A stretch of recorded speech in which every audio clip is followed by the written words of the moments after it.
them now. It's like whatever. Free jury pardon. Or He did a preemptive pardon. It was like, nah. Like, so the DA hadn't even filed charges, and the governor's like, pardoned. That's and then the DA like files charges, and the governor's like, ooh, you're an idiot. I mean, Nick DiPaolo, I was listening to his podcast today, and he was like, you know what they should have done, because the McCloskeys couldn't get security, you know?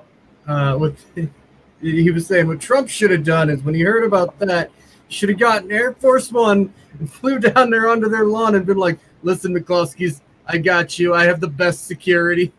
Oh, my. He's a comedian, so... This is a serious problem, really. The feds like to argue that, you know, or make it look like they've got infinite resources. Like they got an infinity of dudes that they can send wherever. They don't. They don't. Not even close. Oh, I'm aware. Yeah. So, you know, you're seeing stuff where they're like going to Portland, they're going to Chicago, they're going to fucking Albuquerque. This is a significant portion. I mean, look, they have forces for the border. They have forces for drug enforcement, for a variety of things. When they go off doing stuff like this, that means other things are not getting looked at as tightly. Yeah. Those guys are used for other stuff. So every time one of these cities starts acting crazy and starts pulling resources, the line gets a little thinner. Mm-hmm. Well, yeah. How long before the NG's deployed? Before what? Yeah, National Guard. Oh. Usually so they could do that immediately if they wanted to. But in a case like Portland, for instance, that's the state that's got to do the National Guard. So that's not going to happen. No, the state doesn't have to. The feds can declare can deploy the National Guard. I was going to say, can't the feds also put you out there too? Typically, it's the state that handles the National Guard. Right. No, that's a courtesy. Oh, and did you see the mayor of Portland was out there in the protesters with the protesters last night? And after the first freaking wave of tear gas canisters, he pussied out and he got taken out of there. A lot of people say, "Oh, it's because somebody grabbed his ass." Like, no, that's because he was sitting there with fucking goggles on, and his 3 armed guards were hustling him out of there into some building. Why does he need armed guards?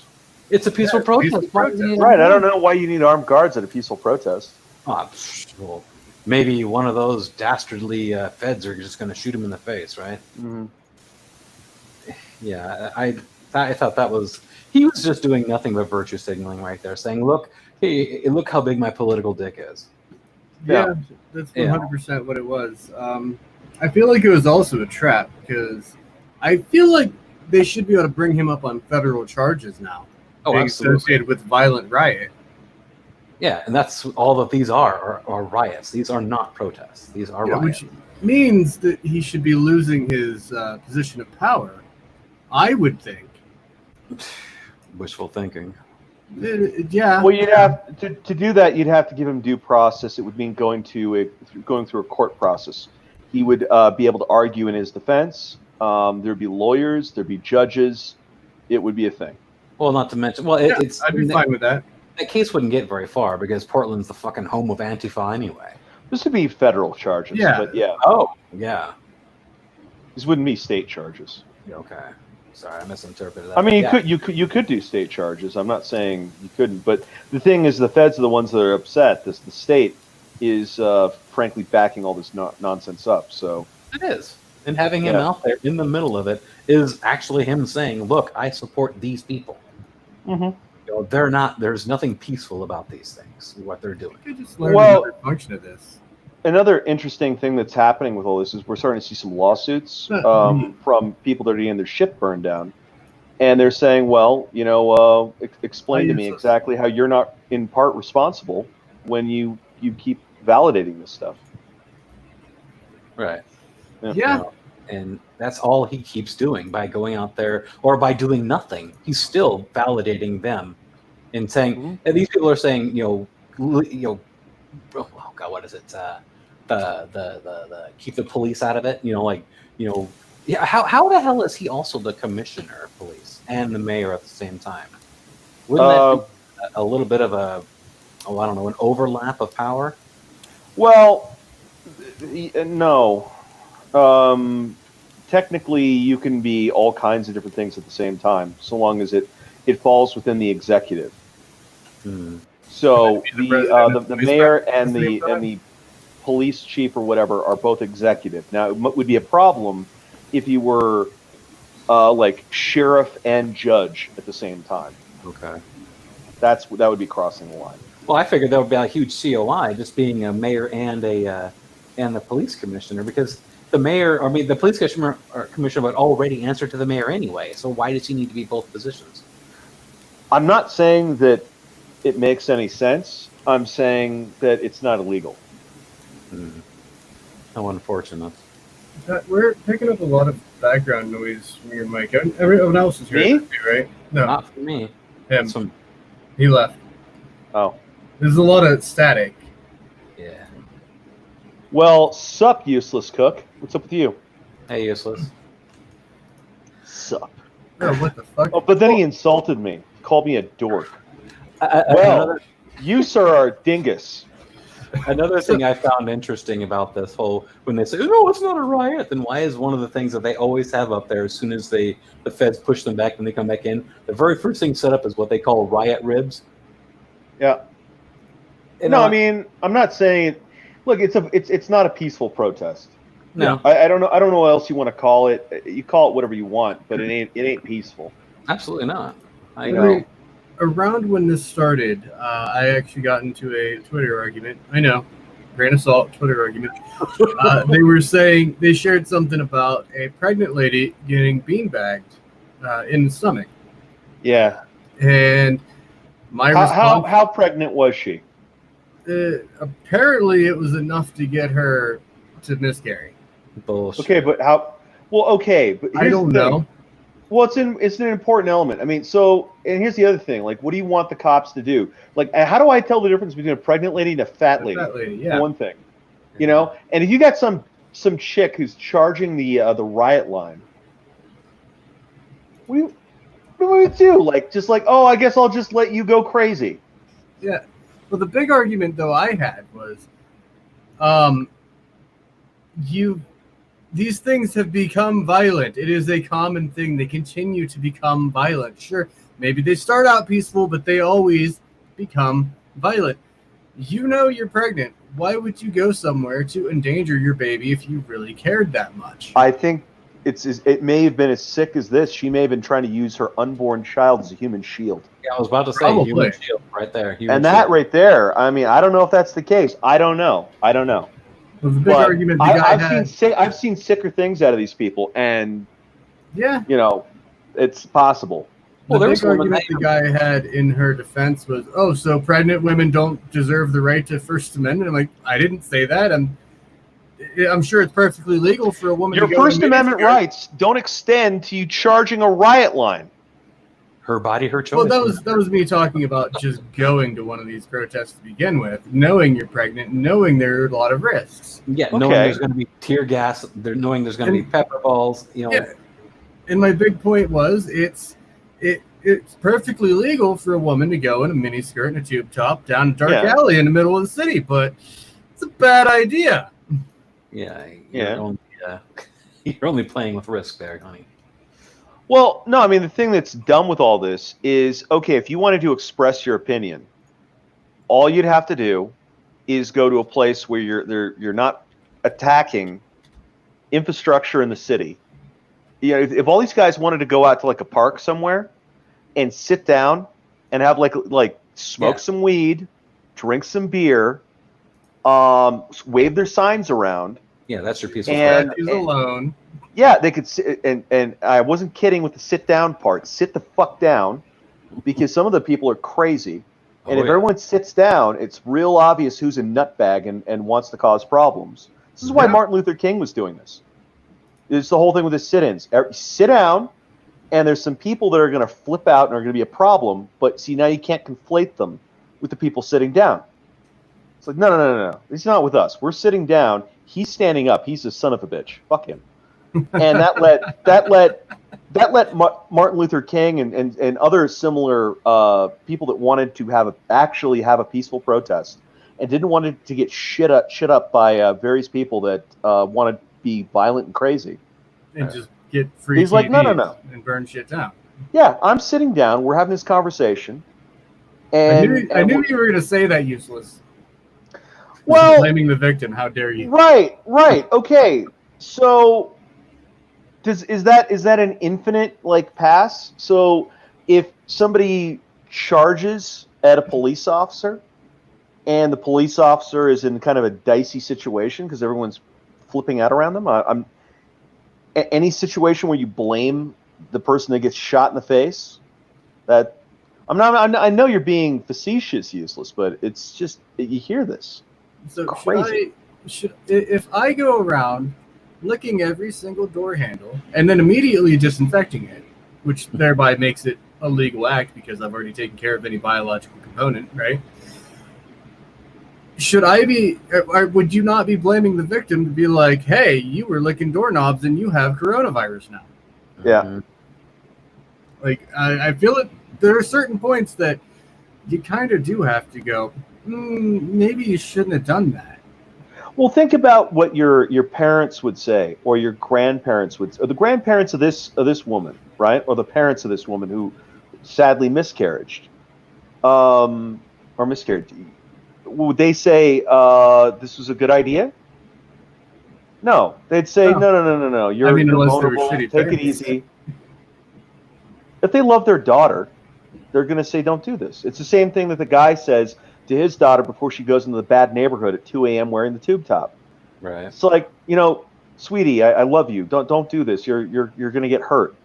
And she's going to say, you don't know me, old man. Fuck you. He's like, oh, okay, please. The abuse is one thing I don't really mind, but I'd like my daughter not to be raped. That'd be fantastic. Definitely. Yeah, but I mean, there are people who use their children as shields. You need to look no further than Greta Thunberg. Yeah. Oh, God. She was 100% a shield. Oh, you disagree with her? Quit attacking a child. What? Speaking at the United Nations? Yeah. What am I? I'm not going to the kindergarten and punching toddlers in the face. What are you talking about? How dare you? How dare you? I don't have that up right now. You're standing at the UN, going on about your nonsense, telling everybody we got to move trillions of dollars around. How dare you? Yeah. Come on. Kill thousands of people. And then you have these whack jobs saying defund the police. That's really gonna do a whole lot of good. Well, then there's a huge amount of sophistry around that. So, some of them are like, well, when we say defund the police, we don't really mean defund the police. And then, and then you got other people saying, when we say defund the police, we do mean exactly defund the police. Yeah. Well, they mean abolish the goddamn police most of the time. Mm-hmm. Yeah, they won't be happy until that happens. Right. So, I actually I ran into one of these people that wants to do that the other day. And he was like, oh, yeah, no, we should have psychologists go in to talk to people instead of sending the police. And the police can come with the psychologist and stay outside in the police car. But, the psychologist can go in and resolve the problem. I had a meme for that. It was two police just looking at something, kind of laughing. And it says, when you watch the social worker try to calm down the 6'4", 200-pound meth addict. Well, yeah, I mean that's the fucking lie too, because I don't know if you guys are familiar with how mental wards work. Do you know how those work? Mental? Oh, you mean a mental ward, like a psych ward. Like a loony bin. Yeah, exactly. The funny farm. Yeah. So, yeah. The way they work, I'm sure, as any good progressive will tell you, is that people float around on little clouds of their smugness and talk to everybody, including the people who are spider monkeying off the walls. Yeah. And everyone just naturally calms down and sits down, and they become reasonable, rational people. Because in an insane asylum, that's what you're dealing with. You're dealing with reasonable, rational people. Yeah. Fuck no. No, they've got a team of burly orderlies with fucking needles. They are trained in all kinds of submission holds. They've got all kinds of restraints. A lot of it is set up to deal specifically with crazy people, and this is a serious problem. I think that this is. I will agree that police are the way that they're set up. They assume the person they're dealing with is not insane, because if you say you have a taser, tasers don't work on crazy people. No, because mostly it hurts. Or people on PCP. Right. Well, yeah. If you're on PCP, you just laugh. Yeah. But if you're crazy and you get tased, you just keep going, which means I got to tase you again, and you keep going, and then it gets this awkward situation where there's this guy you just are draining your goddamn taser battery into, I think and he doesn't care. Shots. Yeah. Well, yeah. You're at it. Well, it's, at a certain point, it's going to run out of power, and the guy will keep going. It's what the fuck? Yeah. And so, in your ass, and that's a lot of what the submission holds are about as well. The submission holds, a lot of those, it's about putting someone in a position where a rational person realizes, I can't get out of this. They got me. I'm done. And then they stop. But if you're crazy, you keep struggling. And the drugs, they they create craziness. I mean, if you aren't crazy on the drugs, you are. Yeah. And so in a psych ward, what they do is first off, they've got a bunch of holds, and they're more or less designed to restrain you, and they'll triple, quadruple up on one dude, just kind of overwhelm his thrashing about. And then what'll happen is an orderly or a doctor or a nurse or whatever will come by with a needle and hit him with some go to sleep drug. Typically right in the shoulder. Yeah, and he's gonna wake up in a straitjacket. Which, by the way, when you go for the shoulder, you don't even really need to aim. No. They actually, when they teach you IM injection in a deltoid, they teach you hold it like a dart. You just, boop. You can teach a drunk monkey to do it. Seriously, you've got, on the average person, you got about that big of an area to hit. Yeah. Well, yeah, and if you've got four guys holding the guy in place, then there you go, and that's what they do. Squeeze the deltoid, boop, you're done. Yeah. Good night. But that's the kind of craziness that we're talking about here, and so they're saying, oh, well, the psychologists are going to go in and talk to people. Look, in the psych ward, they don't have psychologists do that either. Listen, you're stabbing this lady. How does that make you feel? Yeah. No, in the psych ward, they have the guy get grabbed and tranked and everything. And I think they're more brutal than the police typically are. Well, they don't hit the guy. No, but they just you got a guy attacking a nurse or a psychiatrist or something. They got the orderlies come in and they just slam them up against the wall. They don't even give a fuck. Just boop. And then they come in with the drugs, Yeah, and then way they can get on top of the situation, they take. And sure, of course, expected. That's what you should do. No, we can't have the lunatics running the asylum. That's not how it works. No, that would be too easy. Wait, hold up. What are we waiting for? I don't know. Maybe he's got a more exciting hat.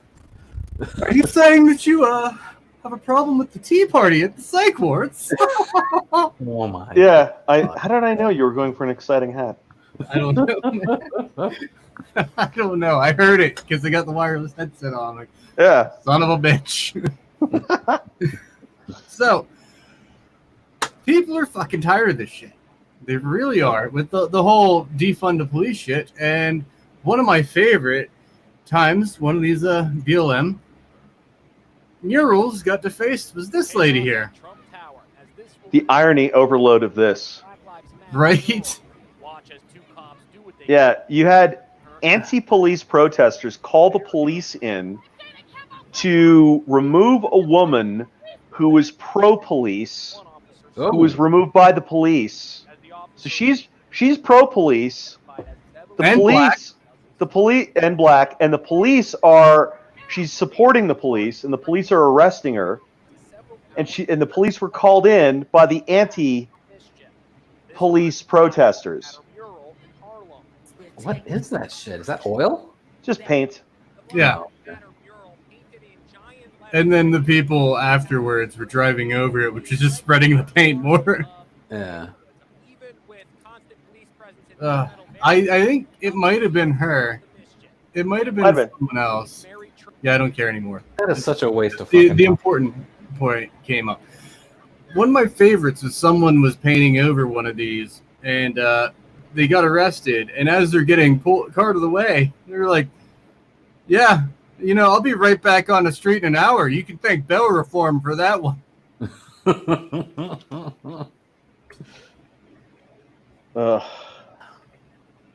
You really do have to wonder about some of these people. Yeah. Well, a lot of it is. I don't know. If I given you my rant on deinstitutionalization of what exactly? I mean, okay, so we used to put crazy people in insane asylums in the United States. Yeah. Okay. Yeah, and then what happened was John F. Kennedy's sister got lobotomized. Ooh. And then in a movie, Jack Nicholson got lobotomized, and the whole thing it became synonymous with like mad Dr. Mengele type scientists going crazy in an insane asylum and just cutting up the brains of all the people in the facility. Ooh. And that's just sort of the political position or the impression that everyone had. Yeah. And so as a result, we stopped putting crazy people in insane asylums. So in the 1950s, we had about 500,000 Americans in insane asylums. Today, we've got 50,000, and we've got twice the population. Yeah. Which I would honestly say is the number one reason that California has such a big homeless problem. Oh, no, you talk to these guys, they're 99% crazy. Yeah. They are. So, you can't, and that's the problem. Like people are like, oh yeah, you just need help. They need a job. You can't give. The problem with a crazy person is not that they don't have a job. It's that they're crazy. You could give this person, give him a medical degree, see what happens. It doesn't matter. You could give him a free ride at any university. He's going to just shit on the walls. I'm pretty sure I'm an expert in this field because of what I do for a living. For those who don't know, I take care of special needs adults in group homes. Now, the kind of shit that my Democrat governor is putting out for this my field is, hey, you got to do what you can to keep these people healthy, but don't stop them from doing anything. Right. Like, we used to have the one guy, he chews snuff. Sure, whatever, you choose snuff. That's on you. That's your choice. You're allowed to make that choice. We had him on a one can of snuff a day regiment because he can't really afford much more than that. And, obviously it's bad for you. And that's something we talked him into agreeing with. But it has gotten to the point where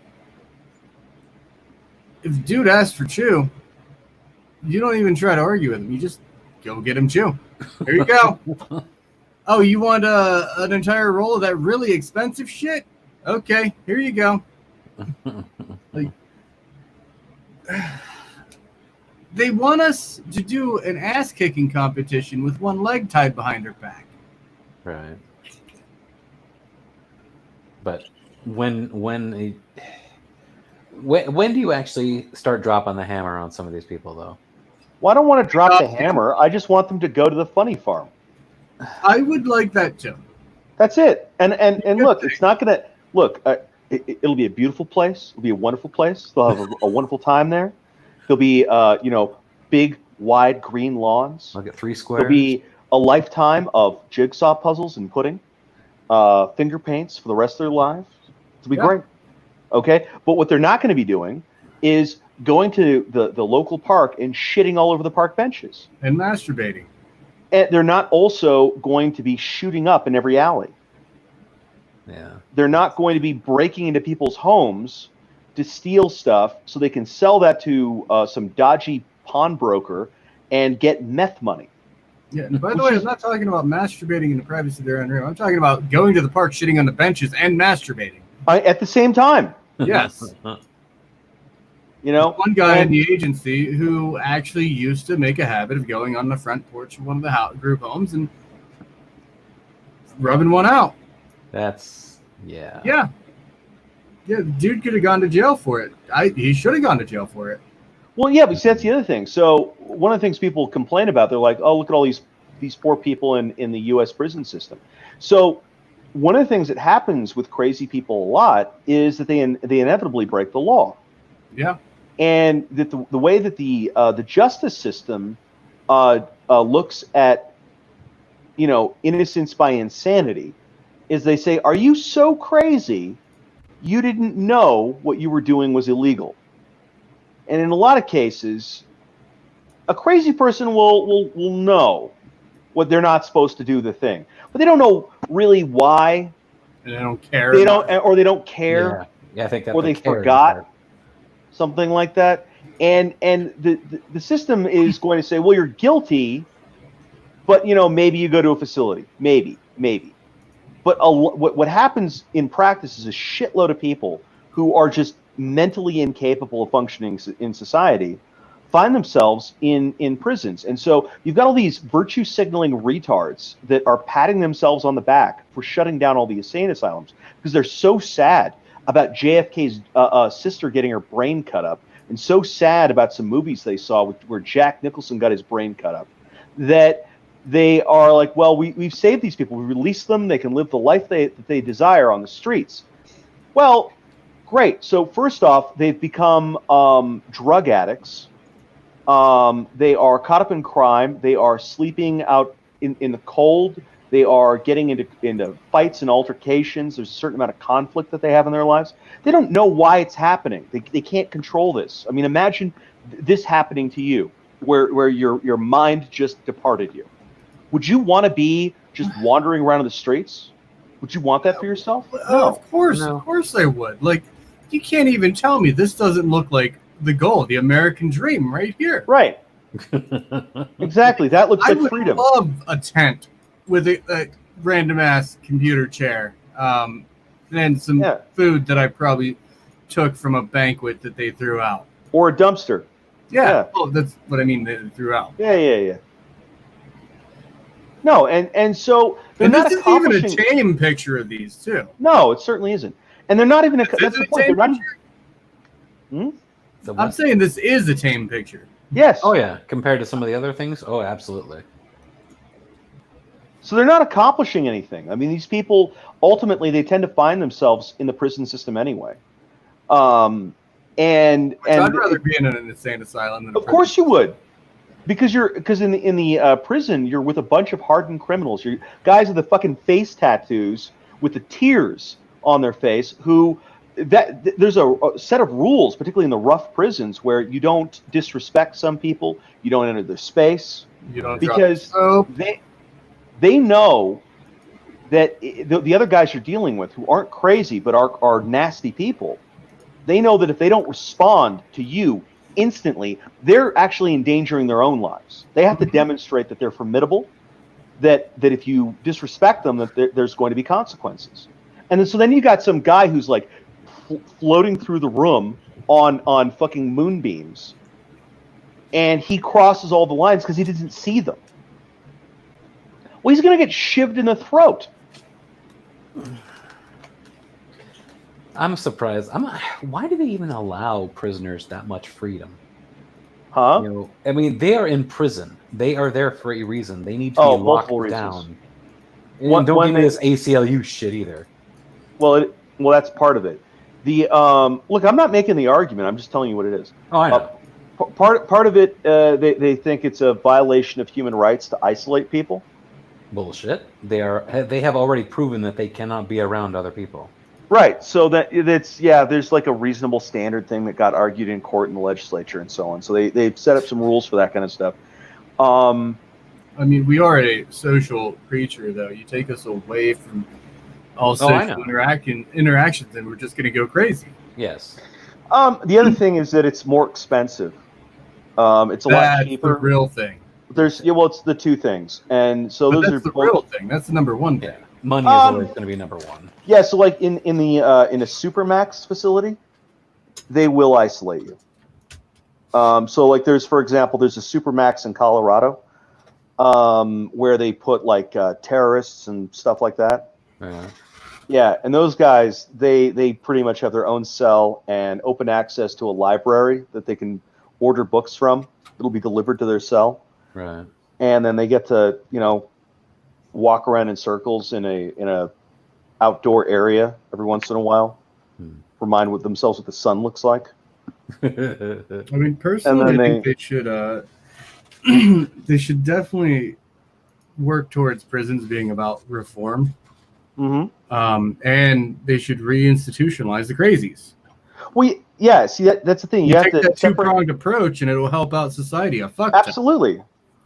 That's the thing is that we're grouping a bunch of things together that are not similar. So you've got some people that are not going to be reformed. So, for example, if you've got some guy that like murdered 45 people with a butter knife and then ate them, no one is interested in rehabilitating this guy. Like nobody cares. I'm pretty sure at that point, most people would agree. Yeah, let's just put the needle in his arm. Sure. If not worse. A lot of people would, but bare minimum, the guy's going to be in jail for the rest of his life. So people that are, for example, in on life sentences, that's not a reform situation. What's the point of reforming you? You're in for life. You're not getting out. Well, this might sound controversial. I don't know what your guys' opinion on it, but I am very, very strong on the life for a life. Like if you take a life, then yours is forfeit.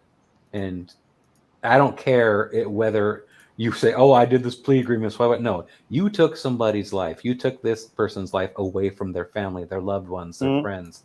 So why the hell do you get to rot forever for the rest of your life in some cell while these people have nothing to really show for other than, oh, yeah, they found them guilty. Right. There should be some kind of retribution. Like, I mean, of course, a lot of families are going to be like, oh, well, we don't believe in the death penalty, blah, blah, blah. But those that are, or those that do believe in it, you bet your ass they should have the option to put that on the table regardless of whether or not it's inhumane. This person took a life from these people. There was I think it was an old Roman legal thing that they used to have, and it was called let the victim decide. And the notion was, after we've had our court trial to determine the guilt, there's sort of like a range of punishments that the judge would find reasonable. Right. And then he'd say, well, I'm gonna let you pick. And if the person was dead and it was like the family, the judge would ask like the family and say, well, okay, we had the trial. We figured out that so-and-so is guilty. I'm willing to accept a punishment in this range. What do you guys want to do? And if they wanted to be merciful, they could. And the judge would be like, okay, whatever. Bang on gavel. And if they wanted to, go as metal as the legal system was willing to go, he'd be like, all right, fine. Bang gavel. Yeah, throw a book at him. Yeah. Well, I mean, yeah, but see, the thing is, it's all plastic, the politics and people voting and all that kind of stuff. A lot of people are very squeamish about it. And then the other thing that happens is that, you're going to get these things in the press where there's a miscarriage of justice and some guy basically gets railroaded through the system. Yeah. And right. And so then it's like, well, then he killed that guy. And, that would be the one exception that I would have to eye for an eye. That's because you never know. I mean, a lot of times you see people are railroaded all the time. Well, not all the time, but a lot of times you see, hey, this person was actually innocent. Oops, we killed him. Yep. I would say, though, that is a very minority of minority. And sure, we should always strive to fix that and make that better. But I mean, it's kind of hard to get a perfect system. No, and in defense of what you're saying there, both Uni and Moon, when we do execute people in the United States, it's usually after an extremely lengthy appeals process. Oh God. Where there's the trial, and there's the appeal to the trial, and there's the appeal to the appeal, and the appeal to the appeal to the appeal to the appeal to the appeal. And then they absolutely don't throw the switch until the last appeal has been burned out. I mean, in a lot of cases, they are allowing appeals for 20 years. Jesus. So if you're losing your appeals for 20 years, it's like you have a limit on appeal losses. Once you lose a certain amount, sorry, you're Again, right. We do have people who slip through the cracks, but They do. You can't have a perfect system. That's an impossibility. No. You should strive for it for sure. I'm not saying never give up on trying harder. Yeah, well, you have to deem a certain level of imperfection as perfection effectively for your own use. Is what you have to do. Just accept. Okay, look, this is 99.9% right, so we're going with it. I mean, perfect example: the military. When you're what's the term here? Qualifying on your rifle. Do you think they only let the 40s out of 40s go? No. No, there's a level of imperfection allowed. What is it? I'm just curious. How bad are you allowed to be? 26 out of 40. Oof. Okay. It's not bad. You got targets as far as 300 meters away. That's way better than Spaceballs. Yeah. Yeah. No, but that's the logic of it is that if you've got a whole bunch of idiots all firing in the same direction and they've got a 75% probability of hitting their target, then who cares? That's fine. Yeah, we have 500 idiots all shooting in the same direction. 75% of those rounds are going to, approximate a hit. And you also got to think this is military wide. They obviously have much higher standards for snipers, but if you're in a firefight, what are the odds that you're sitting there and you're just like, all right, let me get that perfect shot. Okay, bang. You're usually bang, bang, bang. Just trying to throw lead down range because that's the best. Single action instead of full auto. You're just trying to make sure they're not wasting ammo. I mean, 75% probability of hitting. That's okay. I mean, that's a fuck lot better than what they were estimating we were pulling in Vietnam. Yeah. Vietnam, it was actually there was this big fight between, I guess, some sort of army requisitions department had done some kind of a study regarding the probability of a hit. This is partially why the U.S. rifles do the 3-round burst instead of full auto. Or whatever it is. Yeah, they used to do full auto, but they found out that is highly ineffective. Yeah. Well, that came out of that, and it pissed some people off in the trenches because they're like, yeah, but I want full auto. I have a lot of angry communists to deal with. No, they do still have full auto weaponry, like the M240, the M249 Bravo, the 50 cal. Browning A2. Yeah. But they're not even taught, like, just fucking light them up. They're taught. My favorite way of doing it, which is actually the even less effective way of doing it, is die, motherfucker, die. Die, motherfucker, die. Die, motherfucker, die. Which is still too many rounds. So the more acceptable is I need a burst. I need a burst. I need a burst. It also keeps the barrel from melting too, so that's also a plus. Yeah. Oh, I do have to say though that those Brownings are beautiful when they're fired. Right. Those you should try firing one. Well, nothing. If you guys want to do the military segue, nothing is more hilarious than the World War II machine guns that they were using against the Japanese. You remember those? They were water cooled. Yeah, the piss. They were water cooled, and you could piss in them, you could do whatever. But the glory of those things was that if you had the ammo and the water to keep running through them, it didn't matter. You'd just be rat-a-tat-tat-tat-tat-tat-tat-tat-tat-tat, just keep going. And you'd think like, well, that's completely ridiculous. How could you possibly have enough ridiculousness in front of you that you actually need to put that much lead down range that consistently? What happened a lot in that war? And then you see fucking 40,000 Japanese soldiers charging you on some malaria infested island with some crazy motherfucker with a samurai sword at the front of it. And you're like, okay, now I understand.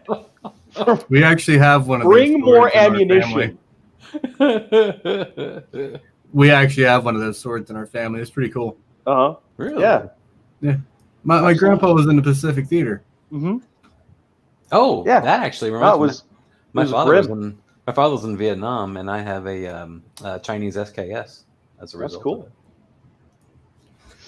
I have a knife from that my grandfather got from a Gurkha. Whoa! Didn't kill the Gurkha. Didn't kill a Gurkha. They're the Indians. Yeah, he was he They're like was the in, Special Forces Indians. Like I mean, special forces. they're an ethnic group that tends to be made up entirely of Rambos. Yeah. But I actually learned that from NCIS Los Angeles. There you go. God. So yeah, so he was after Dunkirk. My grandfather was shipped off to India. He was in the Royal Artillery. Oh, so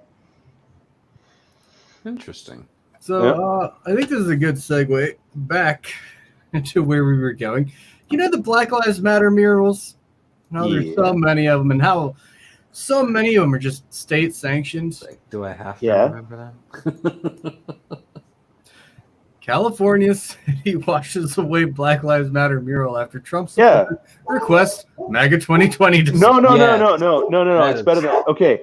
So you know how my people, the Californians, get shit for being litigious. Yeah, that's what we just did here.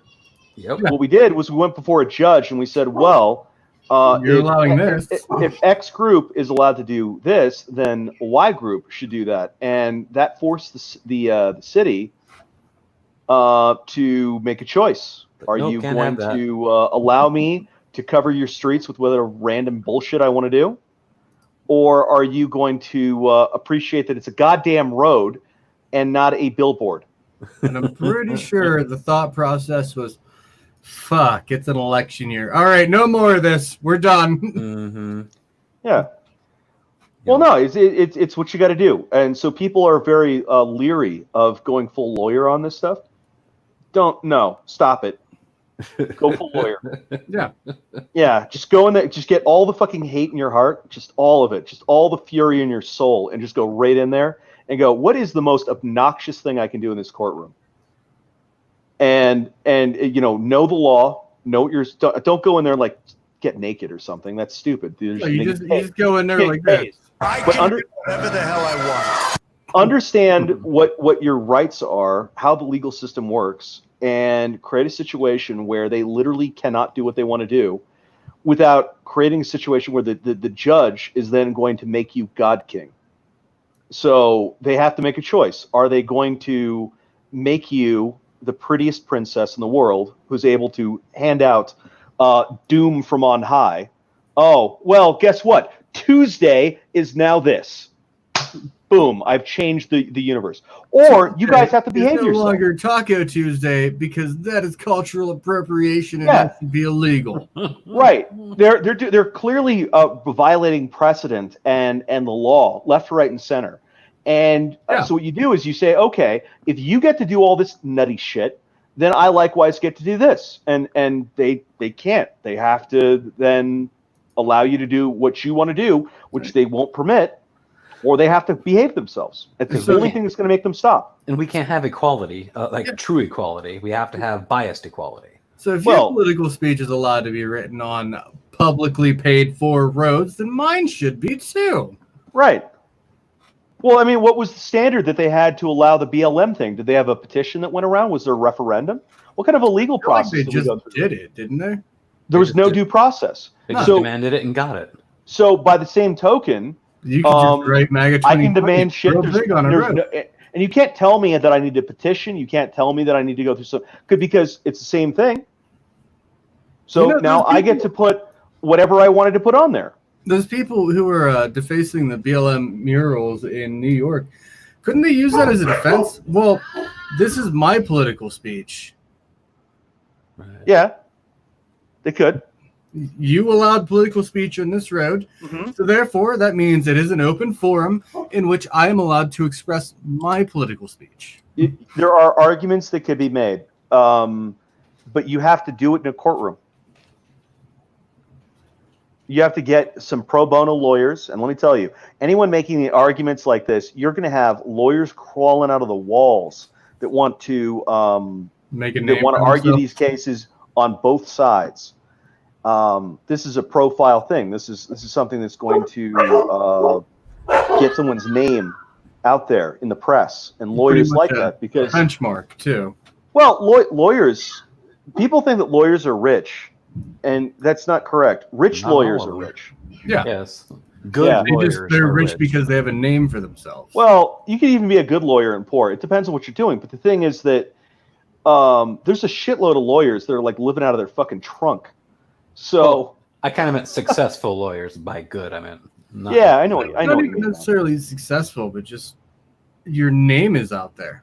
Yeah, if you're doing stuff that isn't making money, even if you're really good at your job and you work really hard, you're not going to make money because you're not doing things that make money. Yeah, true.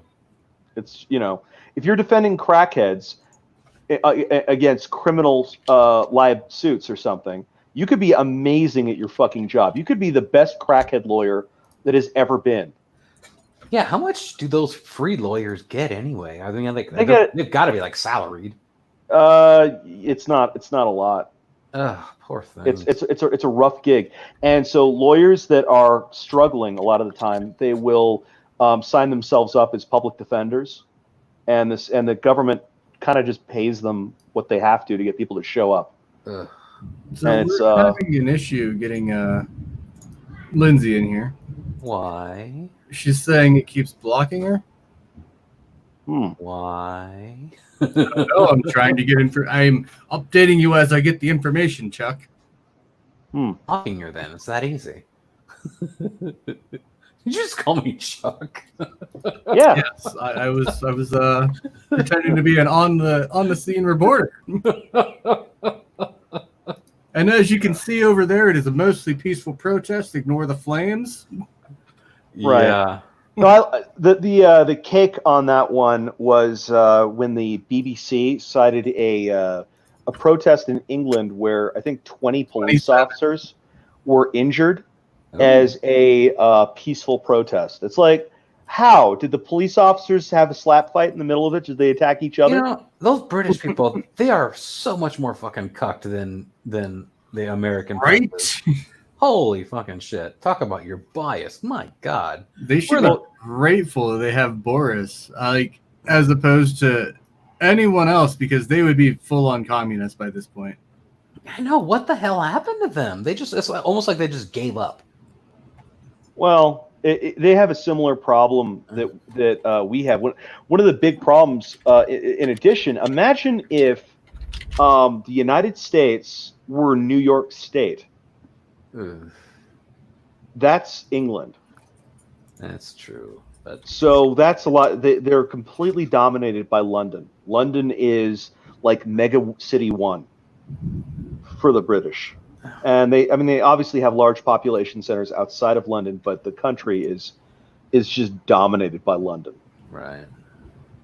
And London, unfortunately, has kind of gone the same way that New York and Los Angeles and Chicago and so on have gone. So I don't know. It just seemed like the British used to be rather reputable and kind of respectful, but now it's just they used to be elitist. They just sold themselves out. They used to be elitist.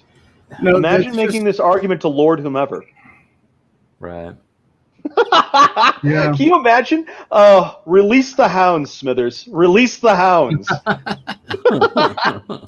Have that conversation with him. He's like, excellent. Tip the fingertips. Excellent. Yeah, that was kind of the pinnacle of British government for a very long time. I mean, through a lot of Europe, you had a lot of people that were in elite positions who were hereditary rulers, And if you came to them with some notion of, we need to take away everything from the rich people, give it to all the poor people, we need to have no reason for actually doing this, like just do it because we want everybody to be equal. And he'd be like, that is not what I'm doing here. How is this in my interest? Well, I can kind of see it like this, maybe that the royal family has their own beliefs, and like you can see the fucking queen tied up in a basement because her beliefs can't be thrust forward because everybody else says, no, equality, equality. She's like, no, I don't want equality. I want this way. Sure. Well, yeah, you also have the rest of the aristocracies. You got all the barons and dukes and all that kind of stuff. The lords, ladies, all that kind of shit. Yeah, the lords and ladies, and they'd be like, no.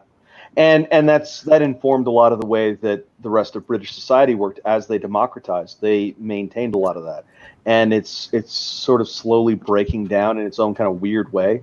It's like they kind of consumed themselves. I mean, the British Empire was strong as fuck, like one of the strongest empires on earth, and they've deteriorated to this. Yeah. Well, yeah, but that's a very complicated discussion. I don't know if you want to get into that. It's a very complicated discussion. It just blows my mind. That's all. Just how messed up their entire society and beliefs of. Well, they're kind of coming out of it a little bit. I mean, because they're leaving the EU. The EU is slowly, dissolving the United Kingdom. Yes. Is this going to curtail all the immigrants and all the? We need to have this many people in here to sustain our population. Like, motherfucker, no, we don't. That's a generally just kind of weird statement as well. This notion of how do we maintain our population? It's like you have what is your population now versus what it was 50 years ago or 100 years ago? Right. Is it larger or smaller? And they're like, well, it's much larger. It's like, okay, well then how are you a declining population? Yeah, and then what they'll say, this is ultimately where it gets to. Look at this guy. Well, I know. Look at him. Look at him. Yeah, I see you, Jenny. What? We're all looking at you. Yeah. What? Yeah, it's fine. He's going to bed. Uh-huh. I'm saying good night. We saw nothing. Yeah. Well, good night, everybody. Bye. Good night. I can hear you guys. Jesus. Uh-huh. No, God damn it, I lost my train of thought. You're welcome. We're talking about maybe you should be making fun of me then. British cookery. Hard So pass. easy to make fun of. Hard pass. No pun intended. Yep. So, I know we were talking about Britain, but I forgot. You're talking about aristocracy, all that kind of shit.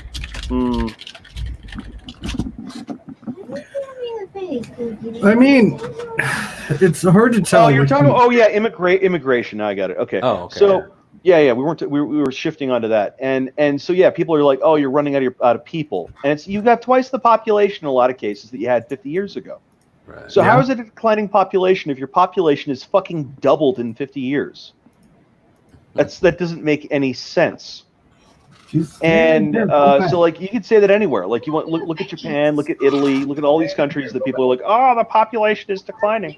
They have a much larger population than they did 50 years ago. Yeah, they also have an aging population too. Well, sure. And then the thing is why do you care? And what it ultimately always boils down to is they've set up a welfare system that relies upon the population never going down.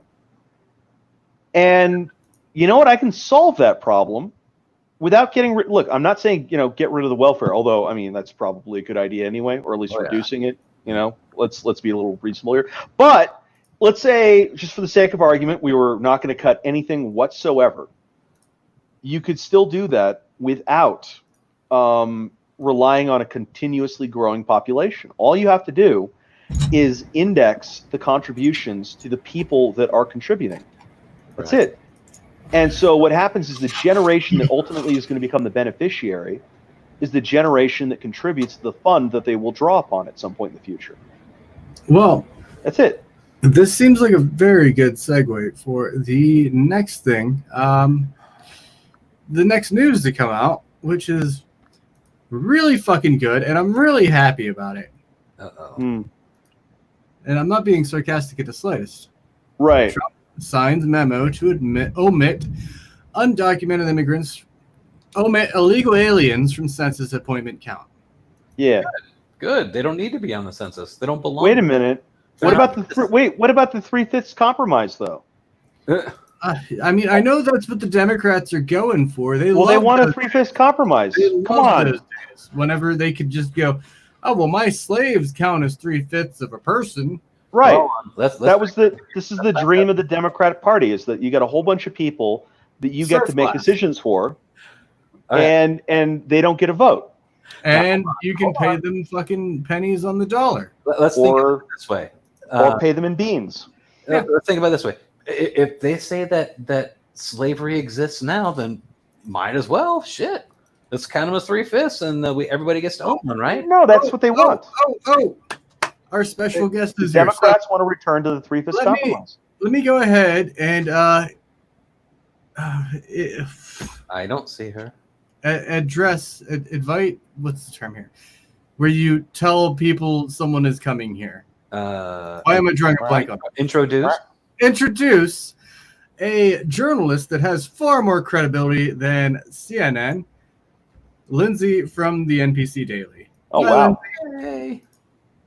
Hey, Lindsay. There she is. But let's hear her. I think she might still be having some issues. Oh. God damn it, Uni, it's your fault. Yeah, we're not hearing you, so it doesn't seem to be picking up your microphone. Very sad. Very, very sad. Oh, yeah. Unmuted. Something happening? I don't know. Something. Unmuted. Hum more.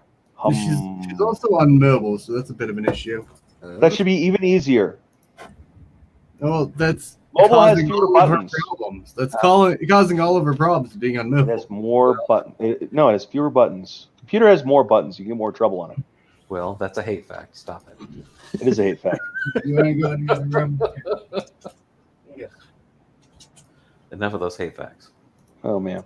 Shall we continue our conversation until she can get her? I don't know. What are we talking about? Are we talking about the immigration thing still? I don't know what we're doing. Yeah. Yeah. But I don't know. So, yeah, We were talking 3/5. about the Democrats wanting 3/5 compromise. They do. Of surf class. Well, yeah. Look, they're getting upset because they're going to lose congressional seats because there's a bunch of cities, and because it's the cities, it's the states, but it's mostly the cities have gone to complete shit, and people are leaving. So I mean, like I'm in Los Angeles, and they are destroying my city. My city is dying. It's very sad. Easily fix your city. Los Angeles is going to turn into Detroit at some point because they're not going to stop, and it breaks my heart. But they could easily fix it if they'd lower the taxes and reinstitutionalize the crazy. Well, yeah. Follow the fucking law would be one thing they could do. Yeah. Which is going to mean, people that are shitting all over the street, that those people, are not to be allowed to do that. You have to remove those people. Do they go to prison? Do they go to an insane asylum? I don't know. You're going to have to work out what you're going to do with them. I have opinions on this, but you can't let them just sit there shitting on the street. That's not a right you have. As an American citizen, it's not your right to shit on the street. That doesn't bother me. It is in San Francisco. No. No, it's not. It's not even. It is nowhere in the state of California that is your right. It's just what the local authorities have allowed you to do. Oh, I know. They're busy doing other stuff. Well, I mean, it's also not your right to seize property from the United States. It's also not your right to burn down buildings in the United States. It's also not your right to hammer federal agents. But, they keep letting it happen. Yeah, well, I mean, or just poor random people in the street who are law-abiding and so on and are getting abused because it's politically expedient to run roughshod over them. Wow, there is a giant congregation going on in Chicago right now. Yeah. So Lindsay is her microphone's not working and the audio is very distorted on her end. Aww. Very sad. Well, then why don't we reschedule? I am not responsible for this. This is not my fault. No, I'm blaming you. I blame Will. I didn't do it. Will, It's all Will's fault. God damn it. admit it's your fault. This happens every time. This is the problem in California. It's always your fault. Yeah. Doesn't matter what you do. It's Like, not the. You follow the You goddamn cannot say rules. You it's pay the Newsom's fucking fault. taxes. It's still my fault. I am Exactly. somehow still the universal asshole. You can't say it's Newsom's fault, so therefore it's your fault. Why don't we just bring Arnold back as your Fuck. Oh, please. He was a joke. No, I mean, you I'm look. sure he was Look. better The than governor was fun for a bit. I'll give you some insight on that. Whilst I was happier with him than what my alternatives were, I'm not shitting on him. Like, I would have gotten anything better from anybody else.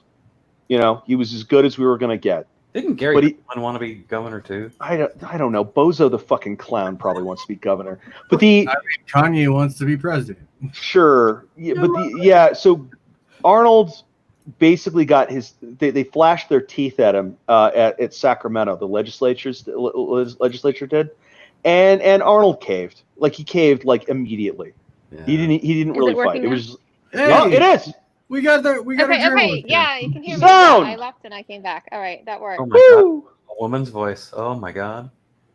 You guys Whoa. are really distorted on my end. It keeps like sort of glitching out. So Are we still distorted right now?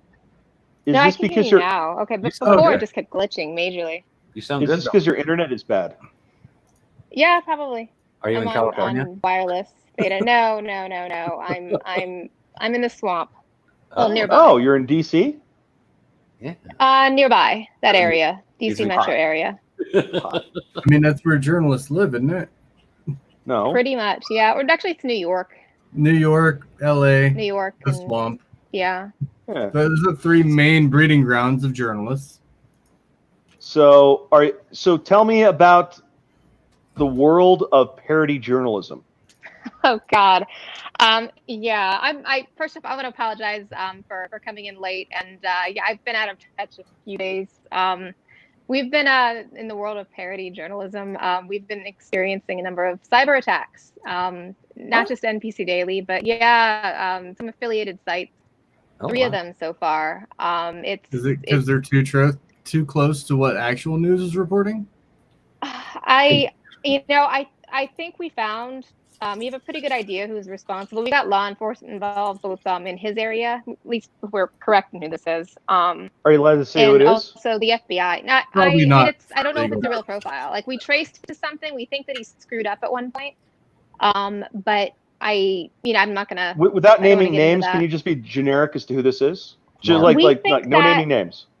We think that it's either one or two. We traced it back to some Twitter profile, but we have no idea Makes if sense. knowing if it's real or not. But we think that this is either one or two actual right wingers who are just really. Am I allowed to use the F word? Absolutely. No way. Are you Okay. talking like the slur? We think that they don't homosexuals? understand. No. Or you no, think no. fuck? Fuck, yeah. Because you can say fuck all you fucking want. Okay, thank you. Yeah. Yeah, we don't. We think that he's just some like moronic right winger who doesn't understand that this is parody. And one of our people got doxxed too. That's another thing, and we don't know if that's actually related to these attacks. But yeah, so we got we followed with the FBI, their online crime thing, and also we think at one point this person didn't use a VPN, so we think that he screwed up there. Oops. But otherwise, we've just been getting it's been an assortment of attacks. It's been a few different things. Wow. And That it's is been the 4 problem. sites total. That is the problem with parody journalism. Is it doesn't vary much from actual. I wouldn't even say actual journalism, but what passes as authentic journalism these days. Sure. We think that this is probably some moron who thinks that he's owning the libs by attacking our sites, and we've been hit by hundreds of different IPs.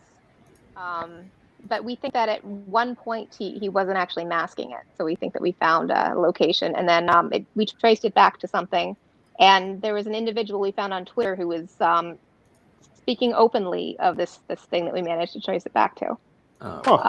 So we gave everything that we have to his local law enforcement and to FBI, their online crime task force. Okay. But he's still at it. He's trying to. We beefed up our security, and he's still trying to actually get into the site now, trying to log in as one of us. And he's doing a miserable job. He's not going to get in. I wonder if the Babylon Bee ever has to worry about this. Probably from Antifa, at least. Oh, I'm sure. Yeah. I'm sure. Well, how bad is it going to get before you actually have to put a goddamn banner at the top that says, "This is a parody site. We are blah We blah do blah." that. We do that with NPC Daily. I'm not going to name the other sites because they're not overt satire. That's fine.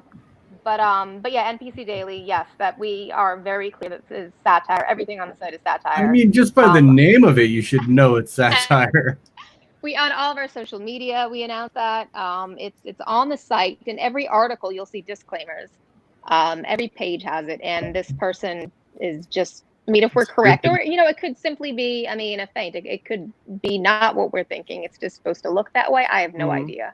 But we're gonna follow up with local law enforcement, hopefully, to see if they've gone to, look into it. But yeah, that's been going on for about 3 or 4 days now. I think it's great what you're doing, and I also think that parodies are not taken as seriously as they should be, because it's actually it's an ancient way of showing that something is stupid. It's the argumentum ad absurdum, right? Somebody says something that's goofy, and you're like, okay, I'm going to fit in some just wild variables on your argument here. And your argument would then suggest that this is also true, right? No, there's does this shit all the us time. that do it. Huh? Will, you want to tell her about bananism? Oh, I was talking to some communists, as I do on the internet, and one of them told me that communism can't be correct or incorrect. It's merely a system, and any system is neither incorrect nor incorrect. To which I immediately created the system of bananaism, and I started specifying the qualities of bananaism and how it works. It's largely about fixating on bananas and banana-shaped things, and we are very interested in modeling the universe in the context of bananas. So there's banana curves, and it's all about how you hold the bananas.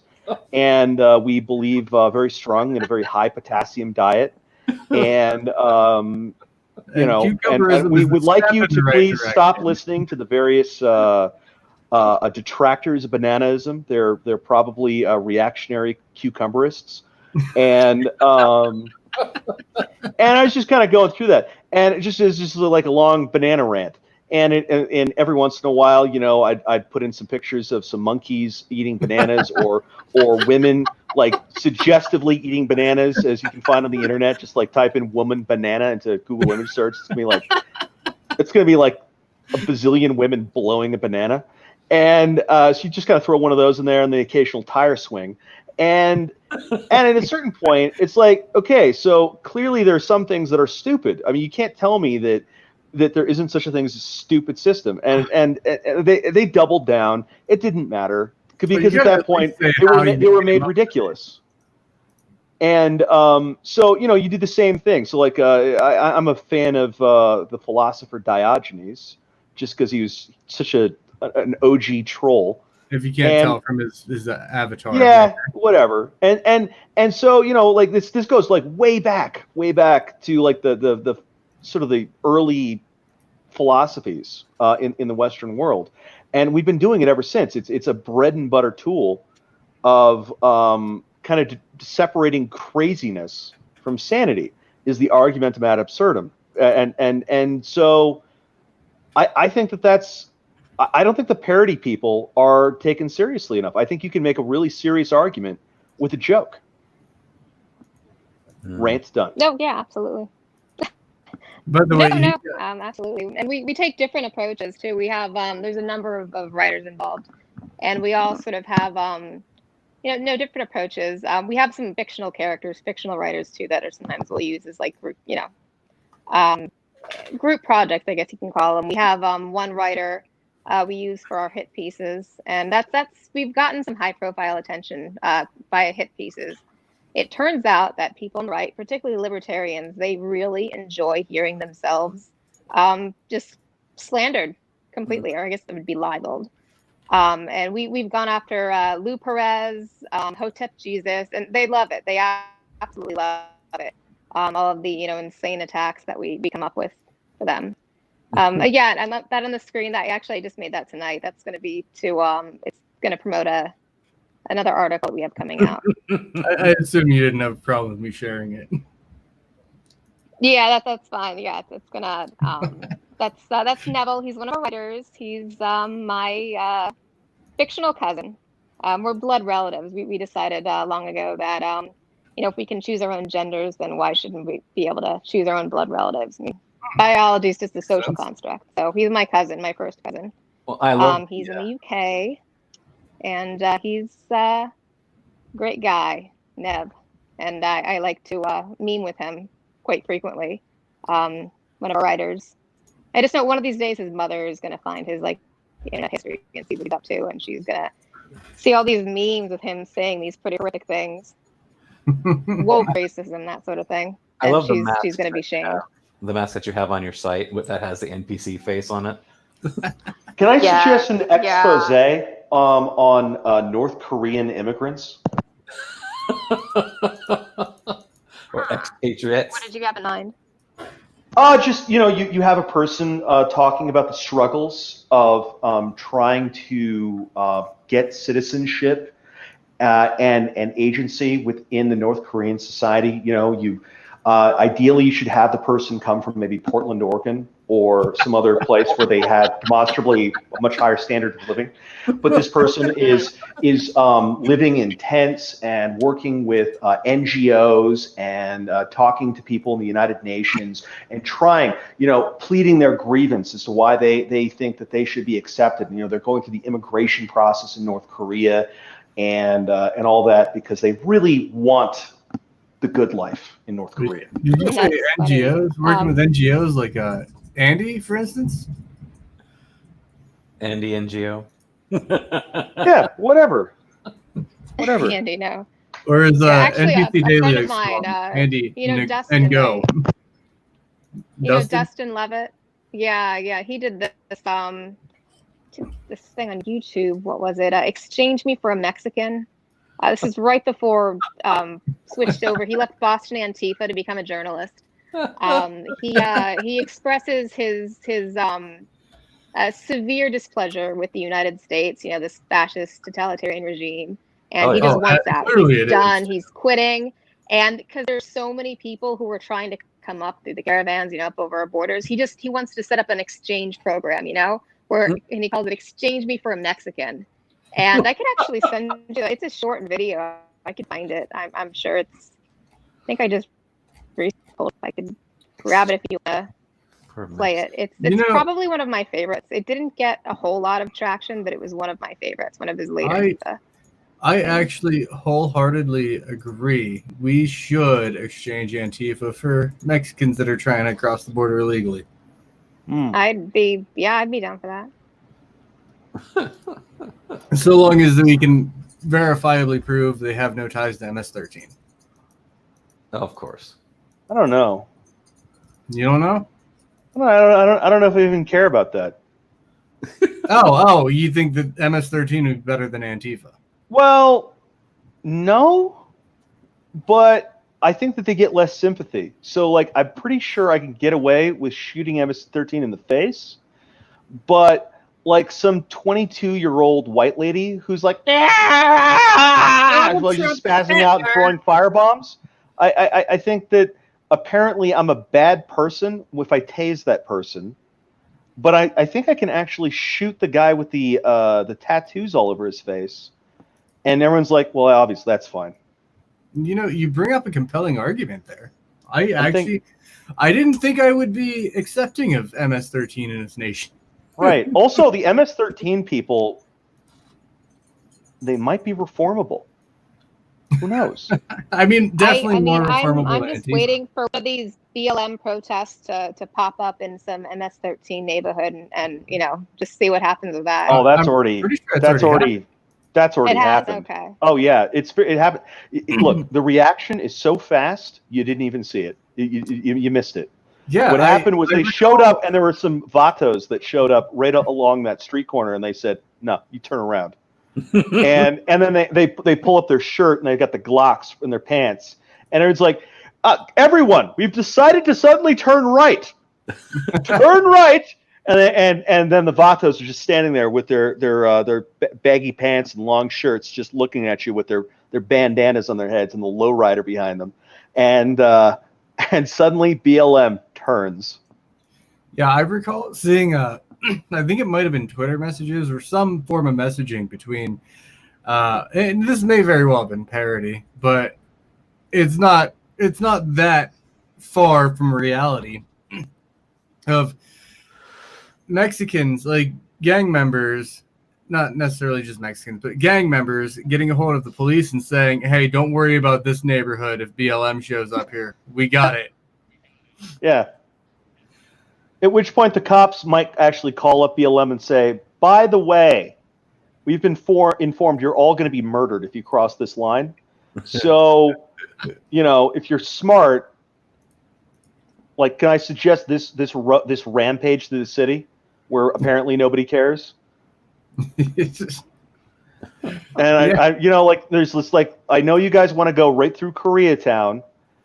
I recommend going around Koreatown. All right. So, the next topic, which we kind of been avoiding, is China, which I kind of feel like the globe has kind of been avoiding it. China is apparently using Uigher labor to produce face masks. Yeah. Oops. No, I mean, everyone's They're known. using Uigher labor for a lot of stuff. The regular Chinese citizens in a lot of cases are not far off slaves in a lot of cases. Yeah. That's So true. I mean, one of the things that what's his face? At the Golden Globes. Who's the guy who hosted the Golden Globes? Damn it. Oh, Ricky Gervais. Yeah, Gervais. Oh, the guy that didn't give a shit. He famously He called the shit out. was I love dogging Gervais. all over the big corporations and all the phony celebrities for supporting Human for rights. turning a blind eye. They're like, "Oh, you care about rights, you care about freedoms, and so on. You've cozied up to China." So everyone booed him. I was like, "I don't care. Fuck you." Oh, I love Ricky Gervais after that. Yeah. Like, I know. I thought he was all right before that, but after that, oh my god, I love Ricky Gervais. Oh, we lost her. Oh no. We did. We lost Lindsay. What did I say? I'm sorry. I repent. You are I take fired. it. I take whatever it was all back. She shared the YouTube video of Mexican exchange. Mexican exchange. How long is it? 2 minutes 11 seconds. We can play that while we're waiting on her. Yes. Okay, so listen. Oppressed classes This across the is border and Boston here are Antifa. desperately seeking an end to the madness. If I don't want to be here and they want to be here, who's to say we can't change places? This I agree with is this what I'm logic proposing. so far. I want a matchmaker website. I want a place where I can plug in my traits, my height, my weight, my eye color, all those different things. And then the website is going to match me in a few seconds with some Mexican that looks like me. Don't Or even have to just look at someone like from you. the caravans, from Honduras or Guatemala or wherever. And then it'll be easy. I'm going to go across the border. I'm going to book a room at the Ramada, or I'm going to meet the guy at the bus stop. Uh-huh. And then we're just going to exchange our papers, driver's licenses, birth certificates, social security cards, our logins, for Facebook, Fortnite, just everything about our lives. Fortnite. And then we'll go our separate ways. Oh, He'll go Lindsay's move in back. to my old apartment, and I will get away from this fascist colonial hellhole, which gets worse and worse with every stupid Donald Trump State of the Union address and just every stupid politician who thinks they're going to be the ones that is going to be better than Donald Trump, and they're not going to just lead us down the same stupid path. Oh, Oh my god, I've never actually experienced a hardship in my life. oh. That's I what think that's this is gonna saying to work. me. Is it wrong that This guy should live in Mexico. Can I suggest I don't Tijuana? see why it can't work. Right? No wall Oh, can man. stop this. Tijuana's amazing. having been to And Tijuana, if you want to ask if this is legal, Tijuana's so good. there's people out there who seem to care about this. Is any human being illegal? yes, That absolutely. Exactly. that doesn't right? mean anything. So think before you ask. No a one is stupid saying ass human question beings like are illegal. you talking about? I mean, There's there's lots of human beings that are illegal. no. Ed They're Gein. illegal for being human beings. That's not the Not issue. for being human beings. Well, that's but what that statement for is. their actions. Well, no one is.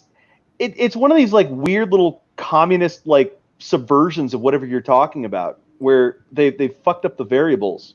No one's saying that they're an illegal person. What they're saying is this person is not authorized to enter the country, and that they are to be deported. We're not saying, oh, they need to not exist. It's like, oh shit, illegal person, send them to the incinerator. There's no such thing. It's like you crossed the border. No, there You're are basically such things. like is trespassing a real thing? No. There are such things. So, like, for instance, States. in that one fictional sci-fi series. Oh, okay. Do I need to go on? Are we talking about Logan's Run and people that are over 21? Sure. Sure. Okay, yeah. So people who are over 21 get murdered in Logan's Run. Actually, And over 30 in the movie because they couldn't find 21-year-old actors that weren't cringe in 1975 to do that movie. Actually, there were illegal human beings in the real world. They were in China. Oh, are we talking about the Uyghurs? Well, besides those, but we're talking about the, if you have more than one kid. Oh, kind of. Yeah. Yeah, but even that isn't an illegal person. I mean, what they're saying is that your mom and dad didn't have the paperwork to have sex with each other. if you pay a fee and like fill out the form and you get like a license, then you can rub up against each other until a baby squirts out. That's fine, and you just keep doing that. That's fine. Just you have to keep filling out the paperwork and pay the fees. Listen, you're just not allowed to pee in her butthole until you fill out the paperwork. Pretty much. Right. I mean, they didn't kill the person. I don't know. They might abort a baby or something. They definitely had a lot of dead babies because of that. I mean, China, yeah. And then they decided genius, to collectively as a society, they're like, well, my first child will be my son. And everyone only has one kid, so it's like, haha, my son will never have sex. Except with other sons. Yeah, exactly. Like, you better hope your kid's gay, because that's the best. That's the best answer for this. Right I'm here, pretty sure it's like male dogs in captivity. They'll turn gay if that's all they can get. Or we can replace some of their DNA with frog DNA, and life will find a way. So, do you guys know how, like, America, they did such a shitty job of stimulus packages and whatnot? Like, why couldn't we have $2,000 a month, like Canada? Yeah. Why? Seriously, why? Why couldn't we have $2,000? Oh, shit. But can you repeat that? You're distorting. What did you say? What did you ask? I asked why couldn't we we he's have facetiously asking why we couldn't have the $2,000 stimulus that the Canadians got. And then there's the clawback from Trudeau's government where they're like, yeah, you know that $2,000 we gave you? Yeah. You need to get We're gonna need that back. You're gonna need to pay that back. Sorry, buddy. I'm gonna restart. I'm gonna try to drop out for a second. All right, Lindsay. Yeah, put that check in an envelope and send that back to us. That'd be great. Thanks. The lefty in my my Discord, he's not like a full on lefty. I mean, he's pretty left, but I'm so triggered right now that you're using the term left. I enjoy the guy, but he has such backwards ass thinking about a lot of shit. I shared this.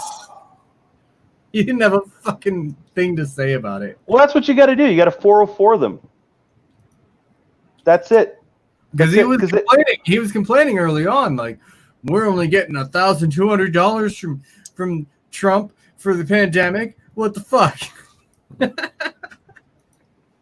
Well, wait a minute. First off, does this guy know that this isn't $200 US or sorry, $2,000 US? You know, didn't even know that. Rabbit punch him in the Exchange throat. rate. Let's look at the exchange rate. Yeah, well, have fun with that. You're gonna see that his argument becomes even more comical. Yeah, I mean it's close to it. Come on, get the fuck over there. Yeah. So, only about $500 short. Yeah. Exactly. And so first off, it's 500 off what he thinks it is, and second off, you got to give the whole thing back. Yeah, that was the big thing I was pointing out. Yeah. Yeah. And to think that the Canadian dollar used to be worth more than the U.S. dollar. What? Well, What alternate history is this? This actually happened. Not currencies. Gosh, we're talking probably almost 20 years ago. But yeah, Currencies. for a very brief period, the Canadian dollar is worth more. I once bought an apple in Italy with 1,000 lira. So you need to tell me that the Canadian dollar, the Canadian campaign to decrease the value of the U.S. dollar by having their quarters seem similar to American quarters actually kind of worked almost. Mm-hmm.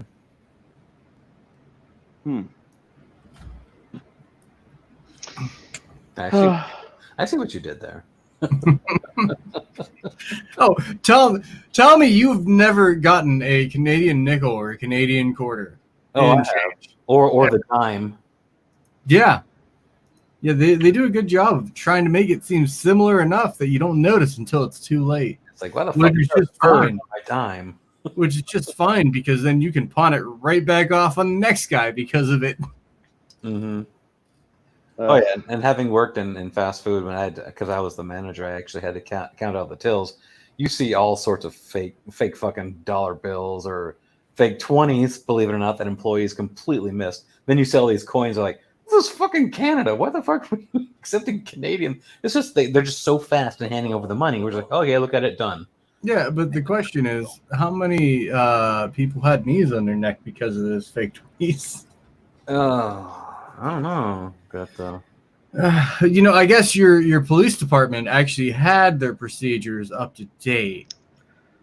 Probably not. Probably not. I'm so sick and fucking tired of hearing about this. I can't breathe bullshit.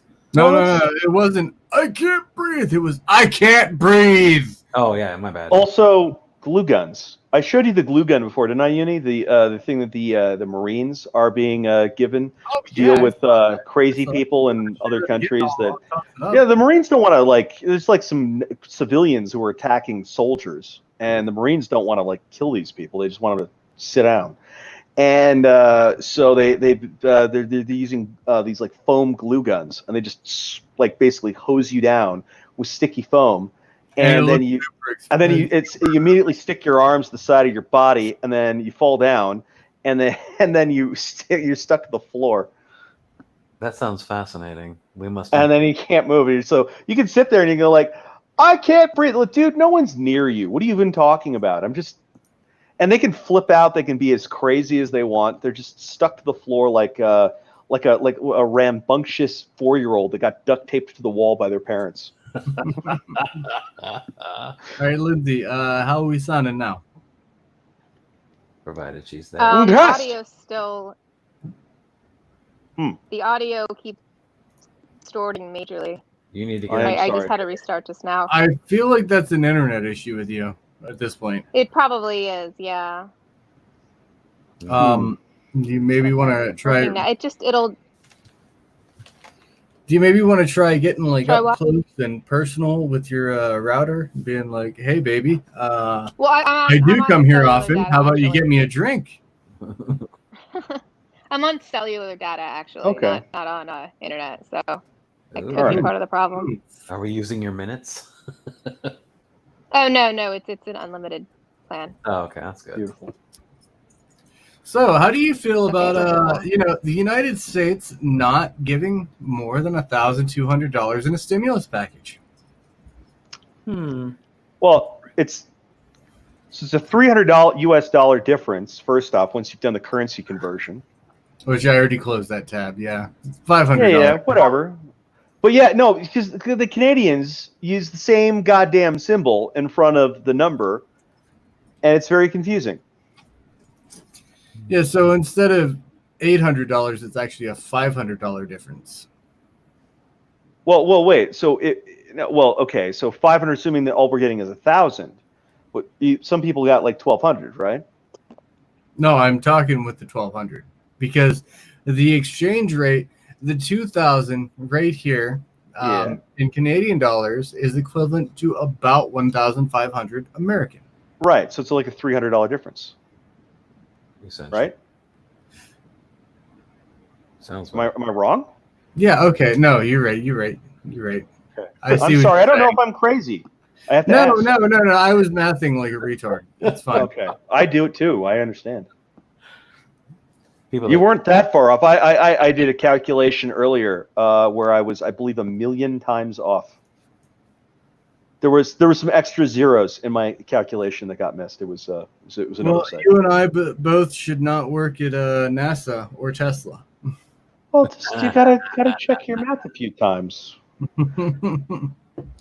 I see. Fair enough. fair enough. Sidebar. You know the U.S. Mars probe that crashed in the surface of Mars because that was it. JPL designed the damn thing in imperial units for the pounds of thrust or whatever. Whoops. Mhm. And the NASA guy that was controlling it presumed the whole thing was in metric.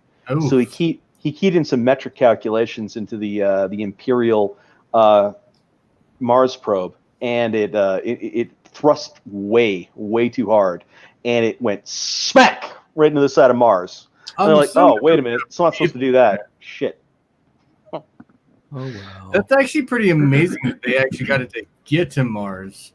It is. With that big of a difference. Well, I think it was just like one guy who made the mistake on one day, and like other people that were controlling it were not doing that, and Anyway, there was much acrimony and recriminations. Everyone was very upset. I will actually say that metric is, in fact, superior to imperial. Mm. Well, one of the only things that Europe has better than us. I don't know. When you start dealing with specific things, there are certain ratios which show up in imperial that don't show up in metric. So, for example, do you know what the ratio? Okay, so we're gonna go full fucking reading Rambo here. Do you know why a gallon is a gallon? Do you know what that's based on? No, not a clue. Okay, that's the amount of milk it takes to make a pound of cheese. Huh. That's the ratio. That's why a gallon is a gallon. A gallon of milk makes a pound of cheese. Okay, then where does the I word don't think you gallon can come figure from? that out. What? You make figure that out. Well, you want a pound of cheese, you figure out how much milk you got it. The pound came before the gallon. And then the people that cared about measuring these things carefully was the dairies. And so that's what that's based on. And there's like a whole bunch of these like weird little ratios that are all throughout imperial. And so like, for example, Fahrenheit, 100 degrees Fahrenheit was supposed to be, keep in mind, it's wrong because the guy didn't have he measured this by extracting blood from the human body and then taking the temperature of blood that he'd taken from his own body and like put it in like a glass of, I don't know, whatever. Good. And but yeah, 100 degrees is supposed to be a normative human body temperature. Now, he screwed it up because he put it somewhere else. And 0 is supposed to be the coldest thing he could find. And he was a German dude. And the coldest thing that he could find in his environment at the time was ice in the ocean at the time. And so he was measuring ice water in the ocean, and that is 0 degrees Fahrenheit. In the German winter. Okay, so in the past, the imperial system seemed like it worked better, but now I personally think the metric system is better. For at least most things. Well, it's better for science. Engineers Absolutely. don't really agree with this. What do you mean? Because again, those ratios are relevant when you start actually making things. And so the engineers have all kinds of, basically when you start to like requiring that everything goes in like orders of 10, that's not useful to the engineers a lot of the time. They find different ratios to be interesting and useful. So, what kind of engineers are you talking about? mechanical engineers in a lot of cases. So, like if you Okay. look at the people that are designing engines and stuff like that, they'll frequently use both. So, like if you see people that are designing like a big machine, they'll often use imperial and metric at the same time. That sounds awful. Yeah, but they don't care. So Vegeta in chat says the U.S. we use everything but metric. No, we don't. I disagree with that. We use metric too. What? How much? The last time that you got a soda or a pop, whatever you call it, Yep. in where you live, what unit of measurement do they use for that? Well, particularly a 2-liter bottle. That's metric. Yeah. Or a 1 liter bottle. Yeah, and then we got a gallon of milk. Yeah. So the U.S. does use both metric and imperial for sure. Yeah. And especially when you start getting into the nitty gritty of science, they mainly use metric in the US. Almost entirely, yeah. But at the same time, like what even constitutes as metric starts to fall apart when you start looking at like weird things that that physicists have come up with. So like if you look at like a Planck constant, how do you associate that to a meter? Oh man. Yeah. See, get wrecked. How do you associate that to a foot though? Well, no, but see, in imperial, you have no expectation of being able to do that. You don't care. You're like, well, yeah, sure. See, it's a more humble measurement system in a sense, because you're not presuming that everything is going to fall into these perfect, divisions of 10. I give you that, but still, the Planck is better in meters than in feet. So you get into all kinds of weird things, like you've got like gravity constants and all of it, and it's all these weird numbers that they have derived by doing these increasingly precise measurements, and that never approximates to some power of 10 relationship to metric. I mean, why the distance of metric that we use? Who cares? Why is a meter? That's arbitrary. And then we have all these kind of measurements up and down from that. So the universe has all kinds of different weird things for distances and angles, and I'm not trying to bore you. I'm just saying. But we've been kind of slightly rude in the fact that Lindsay has joined us again, and we have not tested her audio capabilities. I can't. I'm hearing you to an extent. It's really distorted though. I'm sorry. Oof. It's better than it was before. Like I can hear you at times, and other times it'll glitch out a bit. But before, a couple times, it's just gotten completely garbled where I couldn't understand anything. I wish I could provide subtitles. Listen, Lindsay, just go to your. It's my end. Go to your local Starbucks, spit in a cop's drink, and then everyone will cheer while you get to use free Wi-Fi. Yeah, that's a great plan. Absolutely. No. No, what do you mean? Yeah, hard pass. I like cops. I like cops too, but if you want free Wi-Fi from Starbucks, it comes at a price.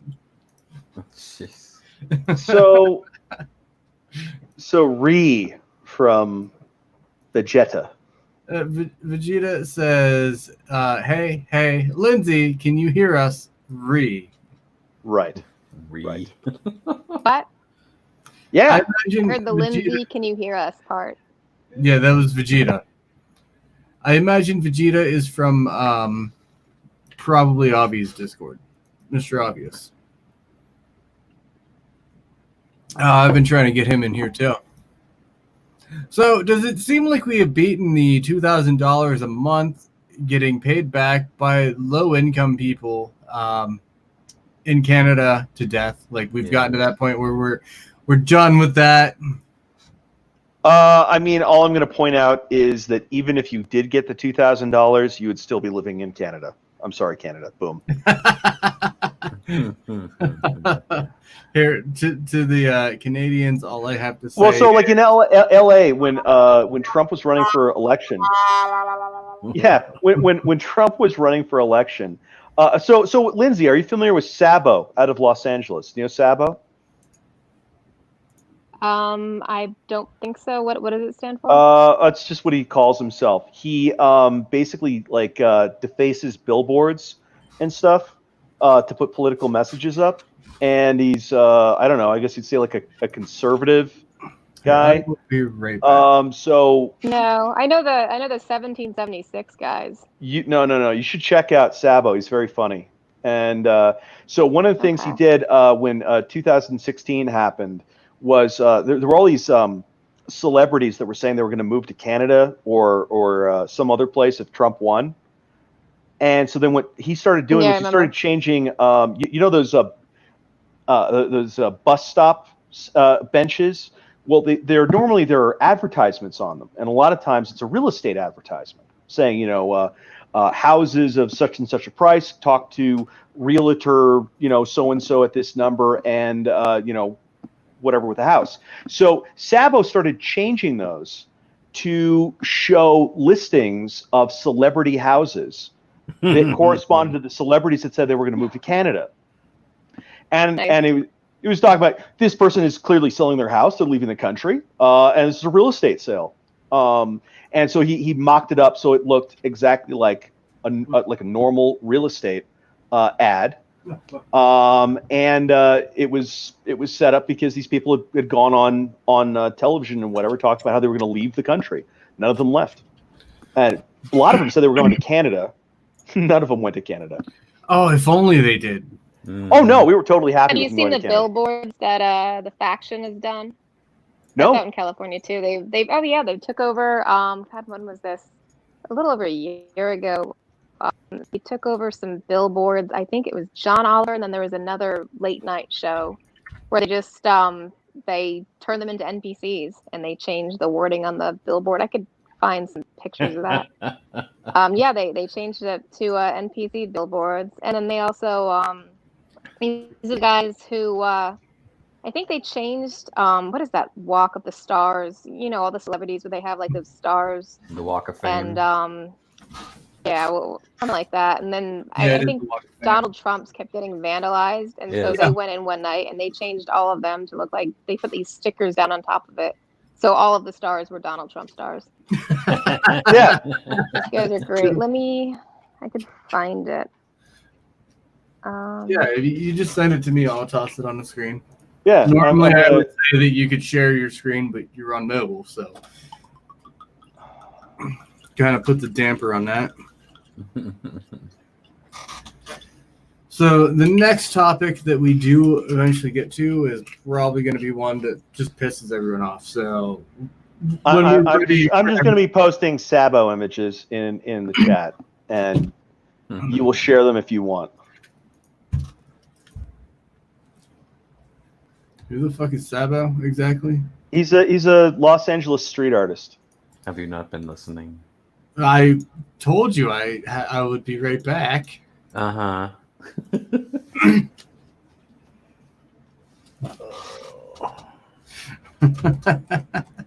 So he's an artist that just made this, I assume. Not. Yeah, well, what he does is he basically defaces normal signs.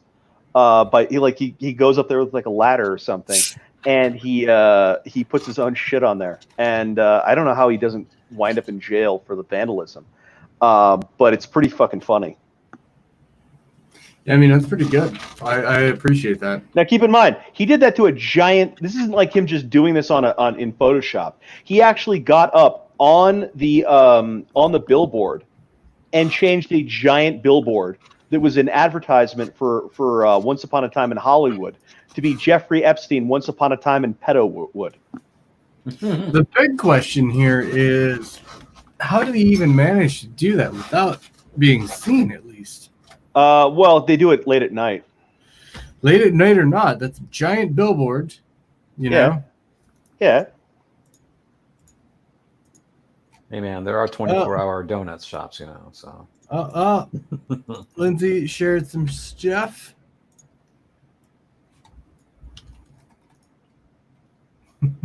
Yeah. Yeah, I think it's just two guys. These two guys there. They're Oh, on that's Twitter. beautiful. I think it's the faction. I'll look up their I can't fucking stand John Oliver. I Twitter. really like to kick that guy Screenshot. right in the fucking nuts. I mean, that's pretty accurate though, right there. Yes. I honestly, I feel like I'm looking at a John Oliver billboard with these special sunglasses on that let me see the truth. Matrix approved NPC programming.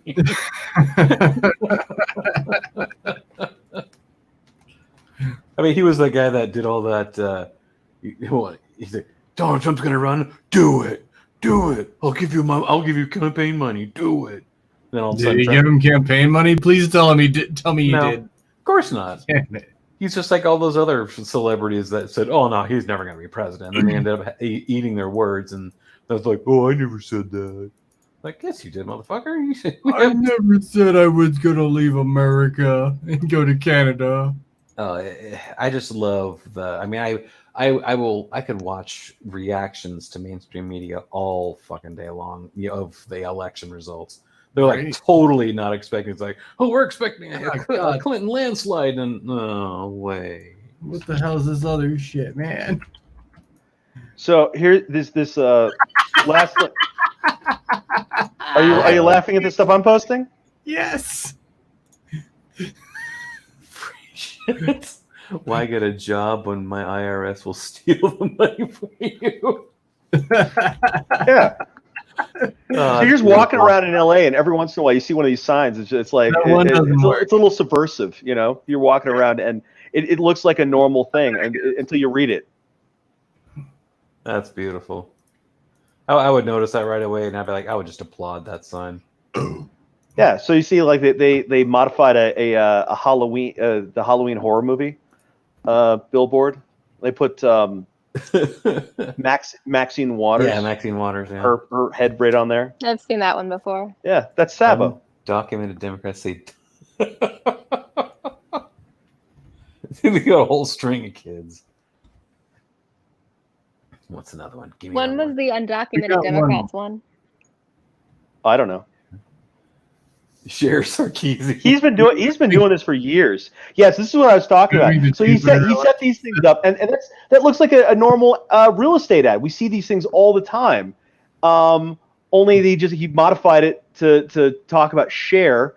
I think maybe he put Cher's house in the middle there, taken from Home and Garden or something magazine, and then put Donald Trump's like little smiling fucking face on the other side. This is for sales information. And you can see what it says: moving to Jupiter, election day sale. And maybe it says for sales. She said she was going to move to Jupiter. Contact I would Sotheby's love agent. if she did. It's making Donald Trump to be the Sotheby's agent. Yeah. That's the best part. Yeah, there's a whole bunch. He covered town. He had like 15 or 20 of these things. He put them up all over the place. All right, Vegeta, knowing you, if you are who I think you are, which I'm pretty goddamn certain you are who I think you are, if you want this shit to be DM'd to you, go ahead and let me know. Is somebody asking for the crap that I'm putting up to be DM'd? I'm fairly certain, knowing this guy. Well, if he is who I think I'm just finding on a Google image search. All you got to do is type in Sabo, S-A-B-O. Okay, that's all it is. Los Angeles real estate, All right, and a Google image search, and you're gonna get a zillion of these damn things. we can't keep putting this off. It is time to get pissed off. Is it? Yeah. I'm highly resistant to such moves, sir. That's Do your too bad. worst. Do your worst. Charges pending for man accused of kneeling on child's neck. Oh, I social heard media. about this. Let me rephrase that to what it actually is. Charges pending for Black Lives Matter activist accused of kneeling on toddler's neck. Well, yeah, and doing it so that he had a viral tweet. Mm-hmm. That's what he did. He knelt on a child's neck so that he'd get more likes. Yeah, this is. And there it is. That is the image. Well, no, because they blurred it out because apparently they suck. Do you have the unblurred image? It's on that. It's the link to If it. you want to bring the unblurred image, Oh, up, you son of a bitch!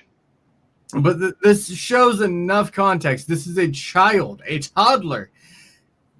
fucking diaper just for being white. Hey, I'm a black male. Not Let me even. go ahead. Not even. He did it for a tweet. You know, it's like that same thing. Here we go. Oh, no. They're blocking out the kid's face.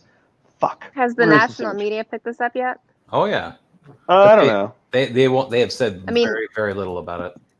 Okay. Yeah, Not a because lot. last night, I think it was last night, yeah, Cassandra Fairbanks was talking about how it was just the local outlets, the smaller independent stuff that was actually covering it. Correct. Yeah, most of the time, And yeah. even Fox News hadn't picked it up. Yeah. No, this is like, if you can look at the source, this is the only place I could find it at a semi-reputable source. Yeah, because to them this isn't news. No, of course Well. not. The black man putting a white man in his place. That's right. Okay, so you can kind of cobble together the image from a couple different things here. Let me see. So this is a cropped version of it. So it doesn't have his face in it, but it has the kid's face. And then let's see, where's the other image? So you can see, yeah, and then this shows him. Fuck you, computer. There we go. Oh no, because I put a 4 in there because Butterfinger. Bam. Yeah, no, I got it. I can get it without the 4. I can just boop.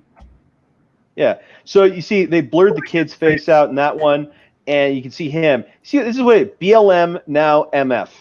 This is like Fucking the disgusting. nurses. Well, it's like the nurses. Remember that got in trouble for No, doing this like isn't even as bad as the nurses. No, the nurses aren't even as bad as this. This is way worse than that. Well, yeah, because it's not a dead guy. But it's a similar thing where somebody's doing Has something. to live the rest of his life with this shit. The fact that there's somebody else holding the kid down too. Yeah, we don't know who that person is. We don't know. That person was at least smart enough to be like, I ain't getting my face in this shit. I am not giving them any intelligence points. They have at least that much intelligence. You can't even no. argue that. No. If you had any intelligence points, you wouldn't be anywhere the fuck near this. This No. is bad. But Horrible. This is disgusting. Yeah. This pissed me off. This pissed me off to the point that I was about to go to bed. why there's no point being Sharing mad. in your Discord. I hopped in your voice chat and went, what the fuck? Because Yeah. I got your Discord. I'm You like, heard how mad I got, right? Like, no. I'm not I didn't. getting mad. Why? I went in the aftermath. Yeah. No, I'm not mad. And just look at the guy's face. He's just like, yeah, whatever. Yeah, look at his, he's like doing like a little scissor, like, I don't know, hand gesture. I don't know what the hell that's supposed to mean. Yeah, he's just kind of like, yeah, look at me. He's like, yeah, look at me. I'm amazing. I put my knee on the neck of a I toddler. put Whitey down. Look at Well, this. yeah, it's like literally a kid in diapers. But the anyway, this guy went to jail. His scumbag girlfriend and the Vegeta kid's says mother they identified is both probably guys. losing custody of the kid, or at least the judge is going to talk to her Good. about it. Good. Good. Well, yeah, it's probably going to happen. So, like, why am I mad? I don't need to be mad. This is just, play stupid games, win stupid prizes. Because the kid's scarred for life. But Is you know he? why am I mad? Probably not. Probably not. I think the kid's probably fine. From my abuse. Nah. Yeah. Little kids like that, they can bounce back from something like this. That's not gonna be a problem. I think he's fine. Look, I'm not saying that this guy right here isn't a scumbag. Okay, fuck him. The same people. But the system is working. He's gone to jail. The same people though who praise this kind of shit are the same people that go, "Don't spank your kid." That's true. No, but that's because they don't have any principles. It's true. I mean, like, If- if you literally ask them, like, If Democrats didn't have double standards, not- they have no standards. oh, at all. I'm not even gonna get political about this. There are a lot of people who just don't have principles. Like, you ask somebody, okay, why is X or Y right or wrong, right? They have no way of coming up with anything. They're just like, I don't know, because it is, and it's like, well, that's not an answer. Look, you know. I need to close this. The more I look at it, the more pissed I get. Wow. Justice or not, the more Wow, I look at it. you're about to start reading, aren't you? Yeah. Yeah. I'm fucking about to start reading. Yeah. That kid reminds me so much of me. What? Why? Because the diaper? No, because the abuse. Oh, you were abused? I'm sorry to hear Oh, that. I was abused a lot as a kid, man. I'm sorry to hear that. I didn't know. Like, that's what I'm saying, like the psychological scars. But granted, if this is just a one-off incident, sure, whatever. Kid can All indication it's one-off. the kid can bounce back from one-off incident, no problem. But I mean, his For parents myself, are divorced, and his mom is apparently a scumbag. yeah, We don't know if his dad is a scumbag too. For all we know, hopefully, right? because The I guarantee kid, you want him to have something in his life. this is a result of single mother parenting. Oh, come on.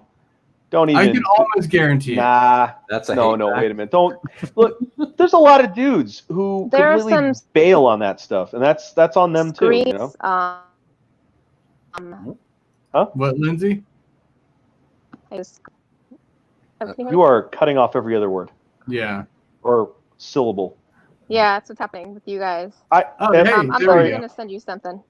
There we go. We got full sentences. Use your words. Use your words. Use your words. I feel bad. I want Lindsay to have a good connection so she can enjoy in the conversation. I know, that'd be great. The reason I even asked Lindsay on is because she's got amazing points of view. Yeah. I wanted to talk more about the power of parody in social commentary because I think a lot of people don't take parody seriously. Listen, I mean, personally, I ship Will and Lindsay, okay? What? I ship it. I ship Will and Lindsay. I ship it. You ship? Yeah. I don't know what that means. You ship your pants? Oh. So, like I was saying, though, I was abused a lot as a child, and that probably led to a lot of the problems I had as a young adult. I'm fine now. I've gotten beyond it at this point. I had to confront that shit, though. That's what it is, you know? All right, we got Lindsay back. Yep. All right, can you understand us? I can hear you now. Yes. Did you see the screenshots? What screenshots? Oh. Check Discord. Yeah. Okay. Open link. Open link. Open link. Let's check this shit out. You sent 3. Mm-hmm. Bum, bum, bum. God damn, this is amazing having a journalist in here. Yep. Like an actual journalist. Like No, you're more of a and journalist than CNN. For that sure. was my rant was about was that I don't think people take parody seriously, and they should, because you can make a scholarly argument entirely in the form of a joke. The fucking photo. Yep. Wow. Bro, your picture is up there. I'm about to spaz. What the hell is going on, dude? I didn't even know it was posted, bro. Bro, the fuck under dude. He wasn't hurting. Kneel on your kid and say BLM now. Fucking Springfield ass bitch. You're ignorant as fuck. He wasn't hurting him. You sound stupid as fuck. You gonna let your kid grow up like that? What kind of fucking person does this shit sound? Hopefully your kid finds a better condition to be raised in. I assume Aiden was at the end of that. Well, yeah. So I mean, the fact that whether if the kid wasn't getting hurt, that's better. But look, the kid was apparently crying in the video. Yeah, I mean, look, kids cry. But the thing is that the judge is not going to look good in a child custody hearing. No. I didn't know it was taken. I would never let someone hurt my kid. Sure. Wait a minute. That says 2 different things. Yeah, I didn't know it was taken. She didn't say I didn't know it happened. She said I didn't know that they took the picture, and she also didn't know that it got posted. It seems like she's more saying like this wasn't supposed to be something that people knew about. Not, that this happened. That's not the problem. The problem is that people knew about it. Like that seems to be the indication. You get to this point because if someone goes like this, your initial reaction was, "What the fuck is this shit? I didn't know this was taken. What happened?" Well, what the hell is going on, dude? At the top, I didn't even know that it was posted. posted. Not that I didn't know that it had happened. I didn't know it had been shared with you. Yeah, that means that she knows exactly what's going on. She just didn't. And then she quickly changed tune 2 messages later. Well, sure. And then she said, you know, but she still said, I didn't know it was taken. Okay. But she didn't say, I didn't know this was happening. And what she does know, here's the other thing where she does know what's going on. She says he wasn't hurt. Yeah. Okay. So to that end, that means right there, that's suggesting that she was there, she was present with this, or at least was cognizant of it. So if you take all of these at like she's not lying at all. I didn't know this was posted. He definitely wasn't hurt, and I knew the pictures happened and were taken. There's contradictions in here, so we do know, like, even in these 3 posts, that we have lies. But it doesn't matter. Look, here's when I get mad. I get mad when the system doesn't then come down on somebody. Somebody being a shithead. I mean, that's going to happen. My fucking God, I hate Oh, does people. it get better? Again, you're doing can't even use the right your, which makes it even worse. I know, I can't stand Doing it wrong. 1 knee on the center of the back, 1 on the neck. Lean into it until death. You saw the video. Get it right. Stop fucking around. Oof. He's even got a fucking kid. Well, I don't know. I mean, is he could be joking himself. He could be joking. Okay. You don't know. Look, you make some troll comments on the internet. You don't know this guy. And he's a could be joking. special education teacher? Yeah, he could be a nice guy. I mean, I take care of fucking literal retards for a living, and I call them retards. Yeah. So But if I took your statements out of context on the internet, I can give weight to Will's argument here. Like, I'm not going to abuse them because I call them retards. no. No, and also you sometimes say things on the internet that you don't mean. Yeah. I mean, that's a lot of what This guy could very Lindsay's well be NPC doing dailies. satire. I can give him that, but I feel like he don't know. probably isn't. But we don't have. We don't know. We don't have the evidence. We don't know. I'm not gonna judge. I can't. I don't know. I don't have information. You gotta be fair. Got fired for that. Well, That's that's what Useless says. well. Oh man! All right, so Lindsay actually shared the other image too. So there's that one, and then how you gonna let a dude kneel on your kid and say BLM now, fucking Springfield ass bitch? This doesn't even censor the name. You're ignorant as fuck. He wasn't hurting him. You sound stupid as fuck. You gonna let your kid grow up like that? What kind of fucking person does that shit? And just thumbs up. But all right. I'm not defending anything up to this point, but right here, like if I'm tired of people's shit, I'm just gonna, sure, whatever, dude. I don't care. Doesn't make it right. Well, no, but I mean, here's the thing. This is definitely going to go to a court. And I hope that the right thing comes out. Do you know what happens when you respond to the judge asking you questions or saying things like that, and you respond with a thumbs up to the judge? You're gonna thumbs up the man in black? Why did you share that last image? Well, What, me? yeah. Oh, same dude. Yeah, same dude. He's got Yeah, the baby so, there. yeah. Same Well, look, kid. he makes these photos with the kid. That's all. He makes these photos, and like, why is he He's flipping off the camera. flipping off the camera? I mean, this is not a new photo. This is an old photo. This is the photo with the bird is older than the photo with the knee. Yeah, obviously. Yeah. So he's been making these weird pictures with the baby for a while. I don't know why he's doing it. You see other pictures of him on social media where he's like posing with like toy guns and stuff, like he's an OG thug or something. I don't know. It's like well, this guy is just kind of weird. He probably just listens to too much rap music or something. Oh yeah, he's got Okay, even with him being weird, we can all agree this is unacceptable. No, dude, he's gone to jail. Good. What do you want? What more do you want from me? I want this kid to go with the actual father at this point. Well, he is. The He arm, is. the arm holding down that kid looks like a female arm.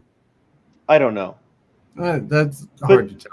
I can't tell. It's a You blurry can fucking definitely image. tell it's a black person. It's For sure. a person who has fat arms. We know that. Honestly, this should maybe become the new symbolism for mainstream media, Democrat governors, or some shit like that. You know, I guess you could do a meme with it, but like just something that will piss people off, but also put forth a message. You know, yeah. Nobody will care. It'll be Vegeta. People, Vegeta, look, I'm sure you're the one that was destined for this because you're the goddamn meme lord in that Discord. This guy went to jail. Yeah, but Wait, there no. could be something good to come out of it. And she's and the kid is with the father, the father, biological father, and the grandmother of the kid. The mother has been removed from the picture for the moment. Good. There's going to be court hearings. First off, dealing with this guy, and then later on with the mother, whether she's competent to remain a guardian of the child. And she's gonna. So we'll see. Vegeta, I love you, dude. Problem is this. He just said. I mean, he got what he wanted if he was a wannabe thug. Exactly. Thing is, though, this will be memory hold very quickly. And No. That's the power of memes.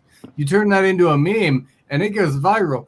You literally cannot memory hole it, which is why I'm encouraging Vegeta, because he is the meme lord, the meme master, the greatest memester I know. Can I recommend that you blend Epstein somehow into this if you're gonna meme it? Oh my god, yeah, that's even better. Yeah, or you can I don't know. I mean, I guess you could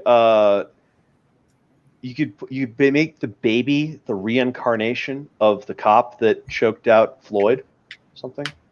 I don't know. Not so much. Or put Floyd, put Floyd underneath his knee. No. Just lean in it to go like, are you happy now? This is what you want? I mean, we're talking about memes here. Kill the baby. This is a meme that has absolutely no edits to it, and it's just real life. It is a real life meme. Yeah. Well, you gotta have a good caption then. It's got its own caption. No, that doesn't have a good caption. What do you mean it doesn't have? Well, sure. BLM now, motherfucker. That's not a good cat. That's a terrible. No. Look at the screen, motherfucker. Oh. Racist place for we support the black community. Fucking broken windows and shit. Yeah. HCAV. Hilarious. Well, that's the reason I set that up that way. Get pissed off and then have a good laugh. Yeah. No, I liked the responding to Vegeta. I liked the meme where it was talking about how Maxwell didn't kill herself. That was a good meme.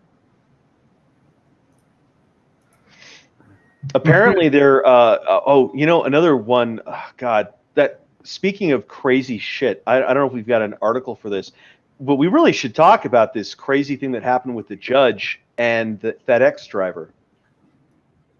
Oh yeah, we haven't even thrown that in there. If someone can toss an article real quick, that'd be great. We can just talk about it to begin with. But I just like having the article so that people can look it up on their own. Ugh. I'm not saying it's necessary, Jesus. Judge Epstein. I'm just typing things into Google image search. FedEx, and we'll see if we'll get an article. Excuse you. Yeah. So they've identified the guy who, by the way, the supposed assassin. This is so amazing. The supposed assassin, of course, kills himself prior to being interrogated. Of course. Why wouldn't he? Which I'm not saying he isn't the guy who did it, but if he were a patsy, then that would line up perfectly. This whole thing is turning into a Hollywood thriller. It's amazing. You've got people getting who are dying in prison in mysterious circumstances. You've got all these allegations of conspiracies and like pedophile rings and all kinds of stuff, and then somebody starts doing like some kind of a class action financial suit against Deutsche Bank, which was Epstein's bank, and the allegation was that Deutsche Bank had lied about the not doing business with money laundering people, which was one of the things that Epstein was up to. Mm-hmm. And they weren't even suing about Epstein; they were suing Deutsche Bank for doing business with dodgy people. And then the judge gets her family murdered by some guy who ding dong blasts them in a FedEx costume, and then they hawk the guy down, and of course what they find is a guy who's blown the top of his head off with a shotgun. Not just the guy who's blown his head off with a shotgun, a lawyer who's blown his head off with a shotgun. Well, yeah. So he apparently had some kind of an altercation with the judge like 5 years ago or something, and if you, I'm not saying that they didn't find the guy and that he wasn't just a disturbed person who did this and it's all just a coincidence, because it literally could be. That's what's maddening about this. Like we don't know, but man, does this thing look spicy. Man, does this look spicy. It is just one crazy story after another. It's like that whole thing. It's the military saying, what once is happenstance, twice is a coincidence, 3 times is enemy action. I mean, there's just like it is just happening too often. Yeah, there are too many pedos in charge, and that's the problem. I don't know if but Maxwell, have you heard what her accommodations are in prison? No, I haven't. Oh yeah, so they move her to a different cell every day. Hmm. And That's she's good. because the Justice Department got embarrassed by the Epstein situation, so they've got special protection on her, I believe, 24/7, and they're just bumping her around the prison every day to a random cell. Okay, now I really don't believe this. If it was an anti-feminist lawyer, I mean, he apparently had some rants on the internet. He was a men's rights lawyer. I don't know if that I wouldn't call that anti-feminist. that makes it necessarily. He's less standing up for likely men's that rights. he shot up this judge's fucking son. And No, if he's disturbed, you don't know. I mean, yeah, sure, that's a thing, but that's like, It's suspicious, man. I'm not saying otherwise. if I were to have guns and the cops had red flag laws on me and they show up and I have a shootout with the cops because there's these fucking strangers just kicking my door in and I have guns, they're probably gonna be articles saying anti-feminist, fucking men's rights activists. There's these buzzwords they use. Doesn't mean I'm necessarily a fucking goddamn terrorist or anything, Sure, but I mean, you might be. Well, we don't know. My point is, it doesn't necessarily mean it. Well, no, but And typically, when I see anti-feminist yeah, in a title, I'm like, oh yeah, that guy's innocent. That's my initial gut reaction. Yeah. but that's I'll think like Sargon, yeah, but it's prejudicial. Hey, I'll give you that. It is prejudicial, Yeah, but some of these and things, it's not always sometimes right. being But it's prejudicial. Huh?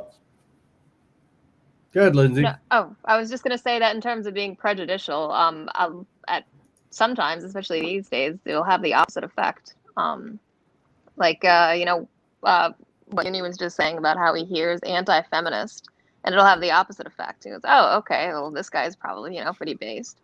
Right. I think you see that more and more. Another one is racist. You have people being called racists, white supremacists. Right. And I mean, those words used to be very powerful. Nobody wanted to be a racist. Most people don't want to be racist. And I mean, those words could harm. Yeah, but now you hear these things and you go like, oh, okay, he just must be like a Trump supporter or something, or he, Well, I guarantee you, I 100% guarantee you, if I am ever in the news Yeah, they're going to call me a Nazi. probably. But And then there are people I'll who just guarantee you think, this. oh, a Trump supporter. I guarantee you this, Uni. I am not going to come to a decision that you're guilty until I see some evidence. But I mean, you Yeah, know very that I'm not a good. Nazi. You know me well enough. Yeah. You know me well enough that literally the only reason they would call me a Nazi is because. But what if you have like a secret Nazi bat cave that you haven't told me about? But it's because I talk to I people. don't know. Like you who could have are- like hollowed out like something underneath your house with like some like goose stepping fucking robots down there, and you could be like, oh, in the fatherland, and you'd be like, and I would never know. I'd never know. It's like, you know, there was that that guy from Holland who had like an entire, he had like 3 women or something in like this secret little rape dungeon that he'd built underneath his house, and these women had been living down there for like 15, 20 years. Oh It's yeah. a long time. Treating them well, then. Oh, I mean, well enough no, to keep not them really. alive. Yeah, the Normally, when you think of it had like a 15, 20 toilet, and he'd rape go down there and like or give couple them like a corpses, bucket so they could sponge themselves off and stuff. And it was pretty dark, and no one suspected anything about this guy. They're like, oh no, he's a normal guy. And then they found this thing, and then there was another situation where there were a couple women who escaped from cages, and like this is like what? All I gotta say is I don't have any rose bushes. Okay. Hey, I do. Oh shit.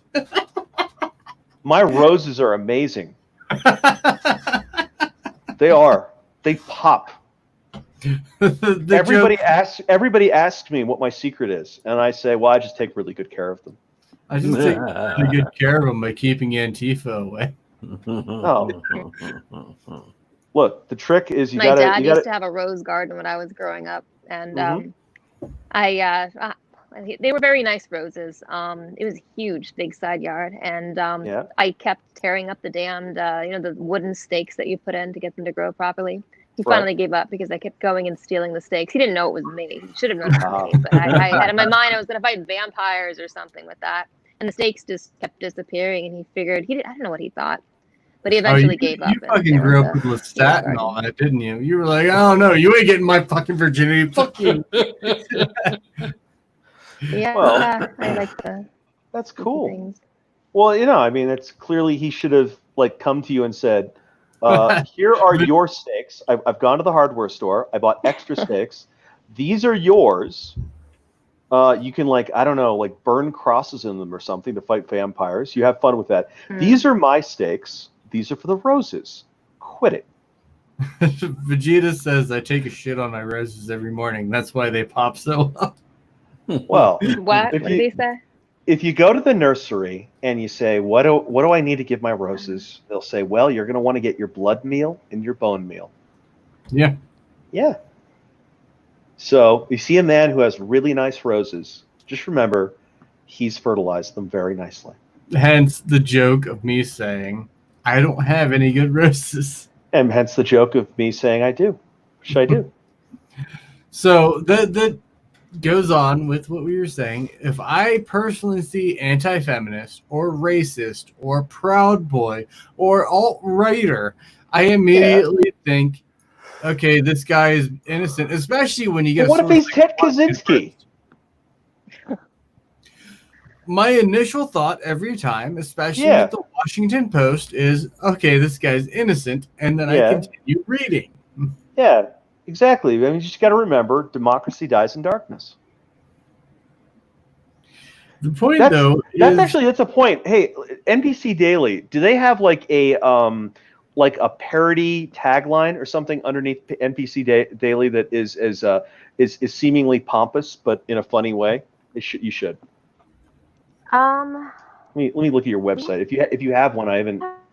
Well, can you give an example? That we've used. You should have Not a joke on democracy dies in darkness. What you're saying.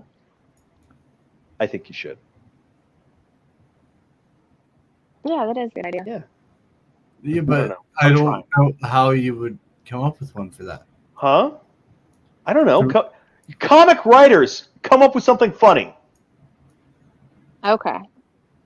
Yeah. The Republic dies from potassium? Well, yeah, if you're doing bananism. Wait a sec. Okay, all right. So someone else find this funny right here. What is that? Just a tag on his It's the fucking tech on his jacket? Well, yeah, they throw those things on right before they go out. Like they're driving around, they don't even have that thing on, and then when they get out, they take it out of the back seat, they throw it on, and the tag just shot so up. funny. It's funny. Yeah, day in the life. Well, Vegeta's talking shit on your place there, Lindsay. Ooh, that's a He good said point. Nothing. Can you tops start a holy Babylon war Bee. with a Babylon Bee or somebody else that's funny? Like, I don't know. You guys can The get Onion? into mock wars. You can call each other fake news. That'd be good. That would be beautiful. You know, one thing which probably should be happening on the parody sites is parodies of fact checks. Those things have become farcical just in and of themselves recently. Oh my God, yes. So, dude, you know, if you've seen Lindsay, these, I call it. he's given NPC Daily the upper hand against all the other parody sites. Well, I don't know. I'm just shooting shit. You seen those retarded fact checks where they say something is not true because it isn't 100% true. It's like 99.9999999% true. You mean It's in all reasonable essence completely true. You mean like Trump saying the coronavirus was a hoax? So yeah, so they'll say Trump something says and they don't apply like an equal thing. Like, so if they don't want to say something's true, they require that it be 100% true. And if they do want to say something's true, then they'll say, well, it's like 30% true, and so we're going to say that's true. And so there's like this really, strong double standard on that. Bias, yeah. But anyway, yeah, I call it argumentum ad autism, where they basically argue from the position of autism. We're like, well, it's not 100% to 10 decimal places true. So anyway, definitely attack Babylon Bee for being. Ooh, so you remember that whole thing that was going on with God, was it Dan Rather? Dan Rather, remember when he was attacking George W. Bush and he was saying that he had like some kind of like discharge paper or something that came from like the Texas National Guard or something, and Dan Rather was like, it's completely true, and then they found out that the font that was used to make it was a Microsoft Windows font. So it couldn't have come out of it. I remember this, yes. Yeah, so it couldn't have come out of a typewriter in 1975. It had to have come out of that. And so then they talked to the guy who was the source of it, and he's like, well, I destroyed the original for reasons, and this is a recreation of the original document. I actually didn't start paying attention to politics till Trump. Oh, well, that's fine. And yeah, so it ultimately got termed Rathergate, and then Dan Rather doubled down on it once it was proven to be a fake, and he said, well, it isn't it's a faked document of something that's real. So the term then was fake but real. And it's like, okay, but how do we know it's real? And it's like, well, because believe me, I'm very trustworthy. It's like, dude, you just lied. and then we got the term truthiness. Remember truthiness?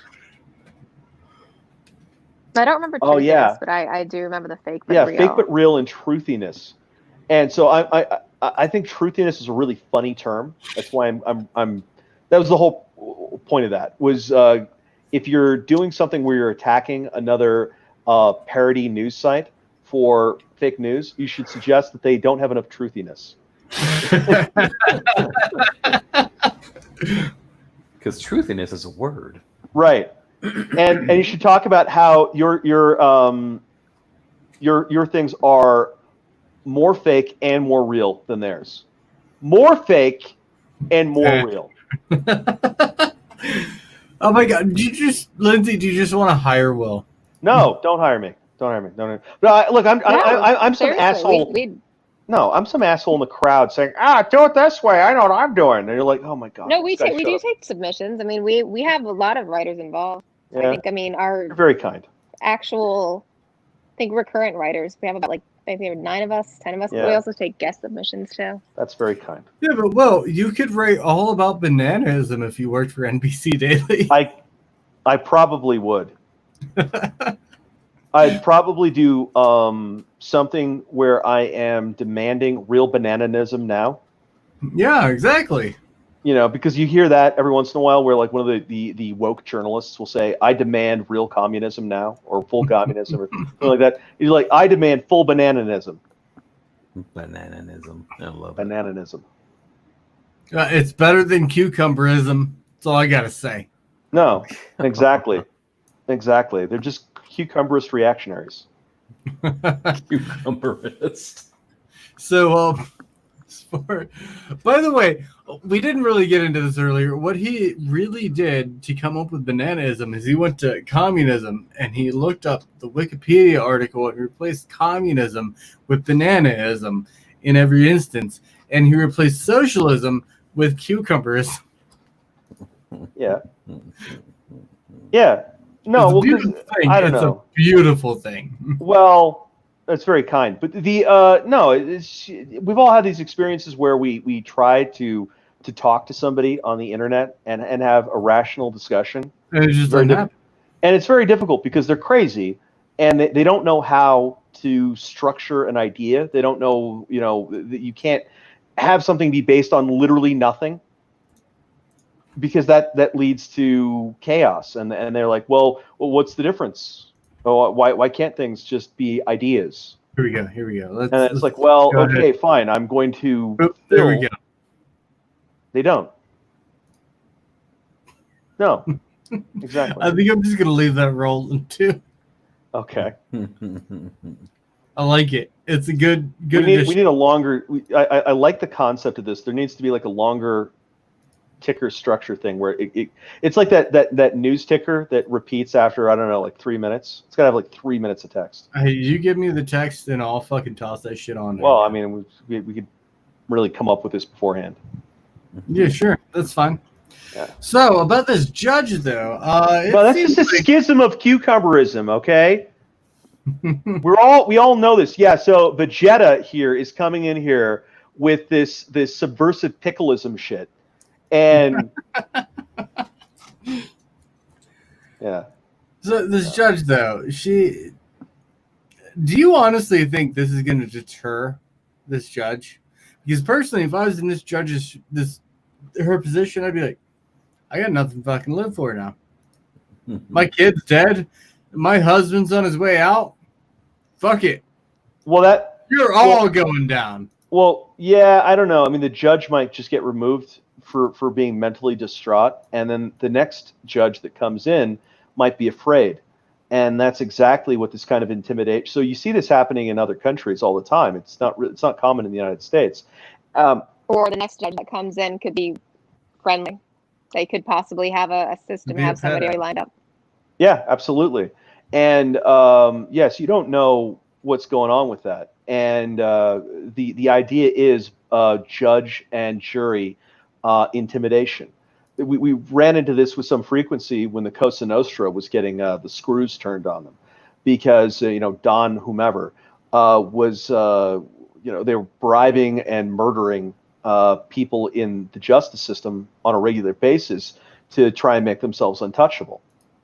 And it took a concerted effort at every level of government to kind of lock all that down. You had to be very cognizant that there were people that had more access, were better organized and better funded than what they were used to, who were making a systematic attack.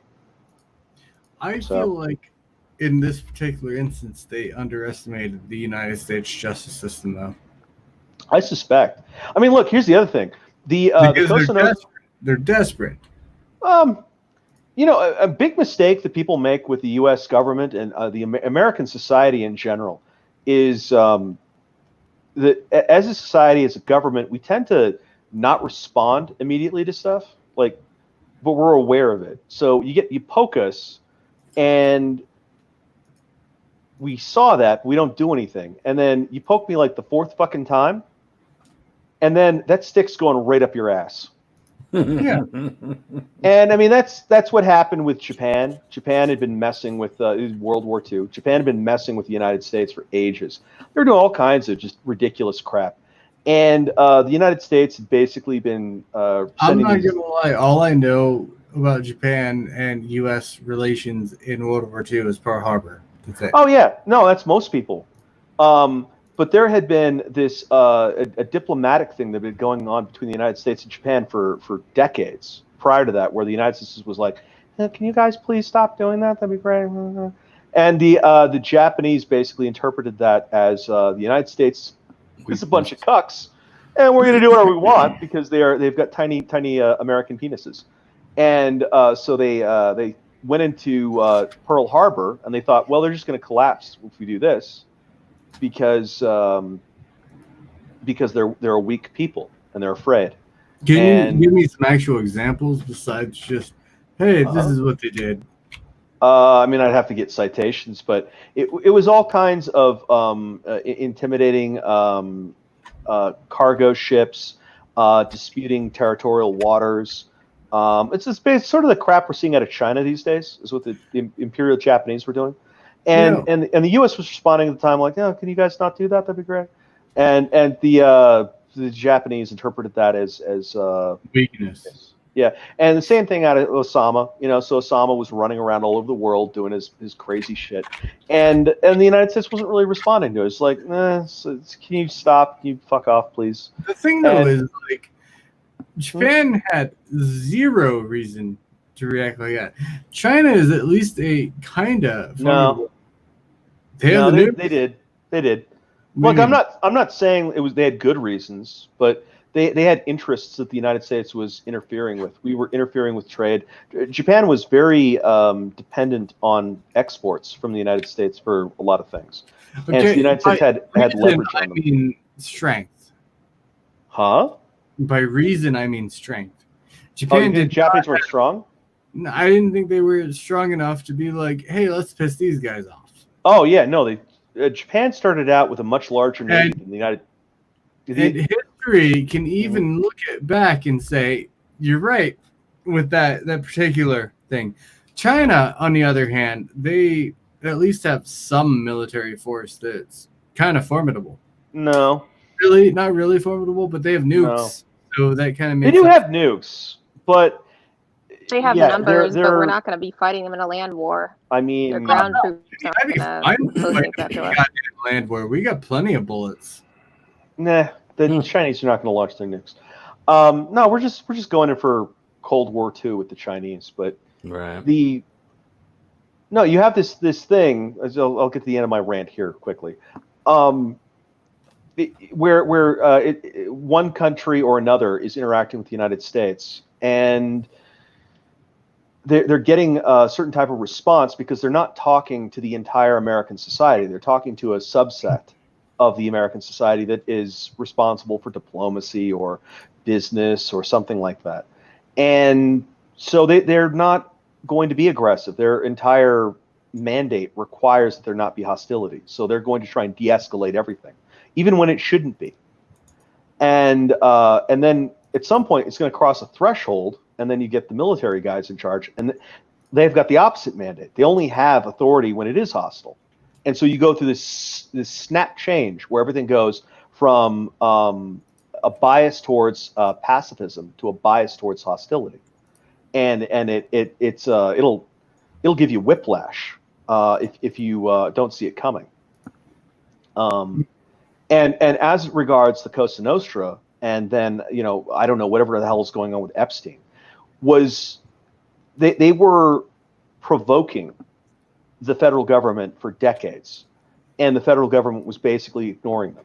They're just like, it's a bunch of local crime people that are doing stuff. It's not really our responsibility.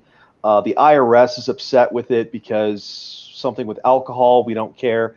And then at some point, they created enough of a nuisance of themselves that they got a bunch of special task forces formed, and at that point, any kind of provocation from organized crime led to an escalation from the federal government until it kind of culminated in the 1970s and 80s, where the Italian mob in the United States was almost completely annihilated. So we'll see what happens. Breaking news. Here, let's go ahead and add this. Got some breaking news. We have found the actual FedEx driver that attacked this judge's family. Oh. There we go. That's funny. That's a good meme. That was provided by Vegeta, by the way. That's a good meme. It is. I don't know. What about Jeffrey Epstein, but like with a mustache and some sunglasses on? You know, with the whole notion of Epstein faked his own death. He isn't even dead. Right? You know, that's a good meme. That's a good meme. Honkler, get on it. Honkler is seriously like my main dude for memes.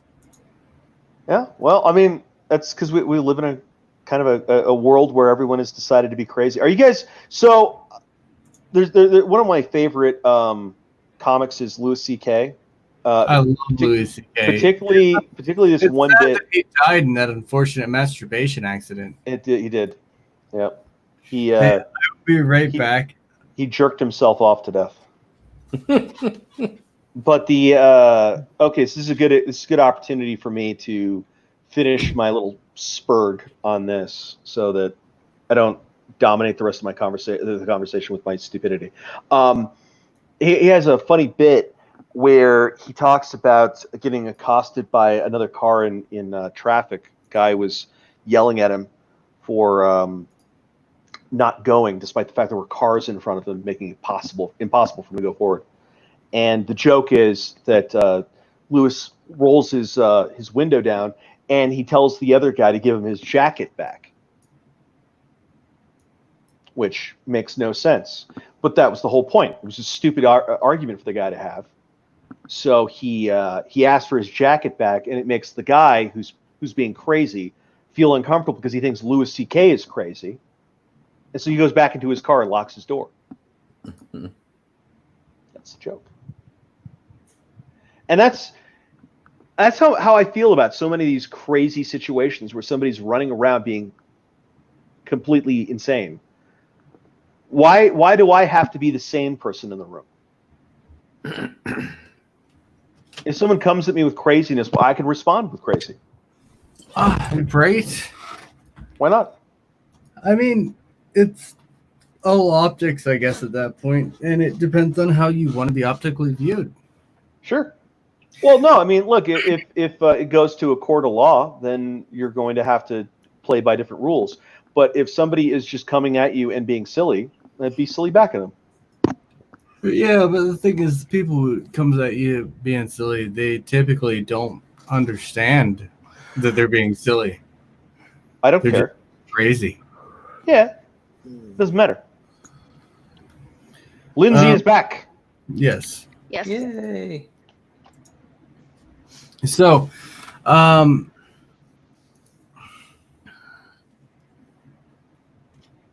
one thing that drives me absolutely fucking crazy is they want to keep trying to implicate Trump with Epstein.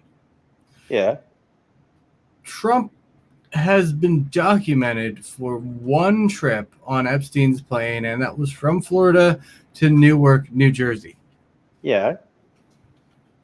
But then the exact same people who want to implicate Trump are completely fine with the fact that fucking Bill Clinton's been on Epstein's plane 6 times, 100% verified. Trump just hitched a ride home, didn't he? He was, I think, flying back up to New York, and I think he hitched a ride back with Epstein. Yeah. And those 6 times with Clinton were to Pedophile Island. Yeah, and keep in mind all these pictures that they share of Trump and Epstein. I mean, Trump and he had a falling out back at, what was it? Was it sometime in the early 2000s? Yeah, like 2002. Because apparently Epstein was like that? Yeah, maybe Trying to 2001. groom one Epstein's underage. was hitting on his his friend's daughters. Yeah. And so he let everybody know that Epstein was no longer welcome there. Mhm. And then back, I think it was in 2009, when they first started prosecuting Epstein. Trump was apparently the only person who was the only like big name or celebrity who was interested in helping them. He said to whoever was going after him, I don't remember who it was, just let me know what you need, anything if I can be of help, I'll help. Yeah. And And made him available. So sure, I would be in the same boat. Like, and I'm not even saying I wouldn't want to be in the same boat. I'm just saying I've never been in that same boat, so I don't know. It's kind of like when you first react to a fresh dead body. Moonshock, if you need to call it a night, go ahead and call it a night, dude.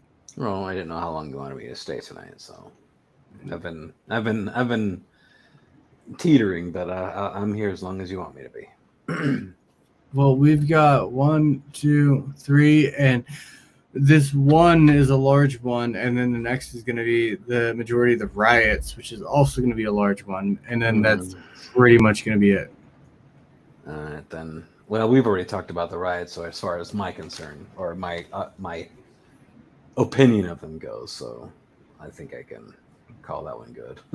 All right, Moon. Good night, then. All right, y'all have a good night. It was You good too. to meet you, Lindsay. I appreciate you being oh yeah, here. you too. Hopefully, we can all do this again. Until next week. Yeah. Have a good night. All right, take care, guys.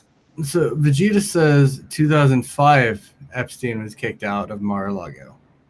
Mm. So, yeah, it's like Trump's the bad guy. Even though he And is Barr is the one who's coming in and he's orchestrating it. He's So they have both been in this elite area. Sorry, I didn't mean to leave my cam off. This elite area where they're above so many people in so many ways. I'm not saying every way. I'm saying like financially and with power and all that. They are pretty far up, And you've got this elite circle where all of these other elite people are like, yeah, we go to Epstein's Island, we fuck underage girls. Like, if someone you have respected and loved for so long says that to you, then they name a bunch of other people you respect and loved for so long. I'm not saying it's right. I'm just saying if you are in that situation, you don't know exactly how you would react until you're in that situation. Hopefully when you're in that situation, you're like, that's not fucking cool. What the fuck, man? But, you may be like, well, I'm not doing it. So, you know what I mean? No, I think we've all run into something unsavory now and again. The devil winks at you now and again. Yeah. And when you have those moments, you have an opportunity to decide what kind of a person you are based on what you want to get involved with. And I've run into all kinds of unsavory things in LA now and again where somebody's like, hey, you want to do this? You want to do that? And generally speaking, I've been very boring, and I've said no. So the thing, though, is you don't know how you'd react in that situation, but Trump has been in that situation. I know exactly how I'd react in that situation. I've been close enough to something like that I know. The average person doesn't know how they would react in that situation, but Trump has been in that situation, and all of the evidence leans towards he told Epstein, dude, fuck you, I'm not cool with pedophiles. Which I have to say really says something, because a lot of people, a fuck ton of people, would be like, I'm not doing it, but I don't want to make any waves, so I'm fine just kind of sitting out of this one, And it's fucked up. It really is. And it's human nature. Human nature can be very fucked up.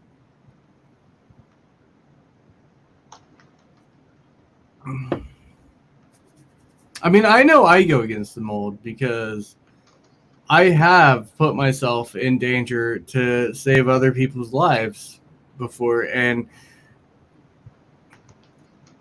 the average person I don't think would do that. And I'm I talking think it like depends on who the person is, though. I'm saying the average person. Like you got And your I know, but it depends. Average person, are you talking a complete stranger? Are you talking about somebody that you know? I mean, complete stranger that's in my particular yeah. instance. Hmm. Because Well, I think when people risk their lives, typically, like if you're talking about, I mean, when you risked your life, did you?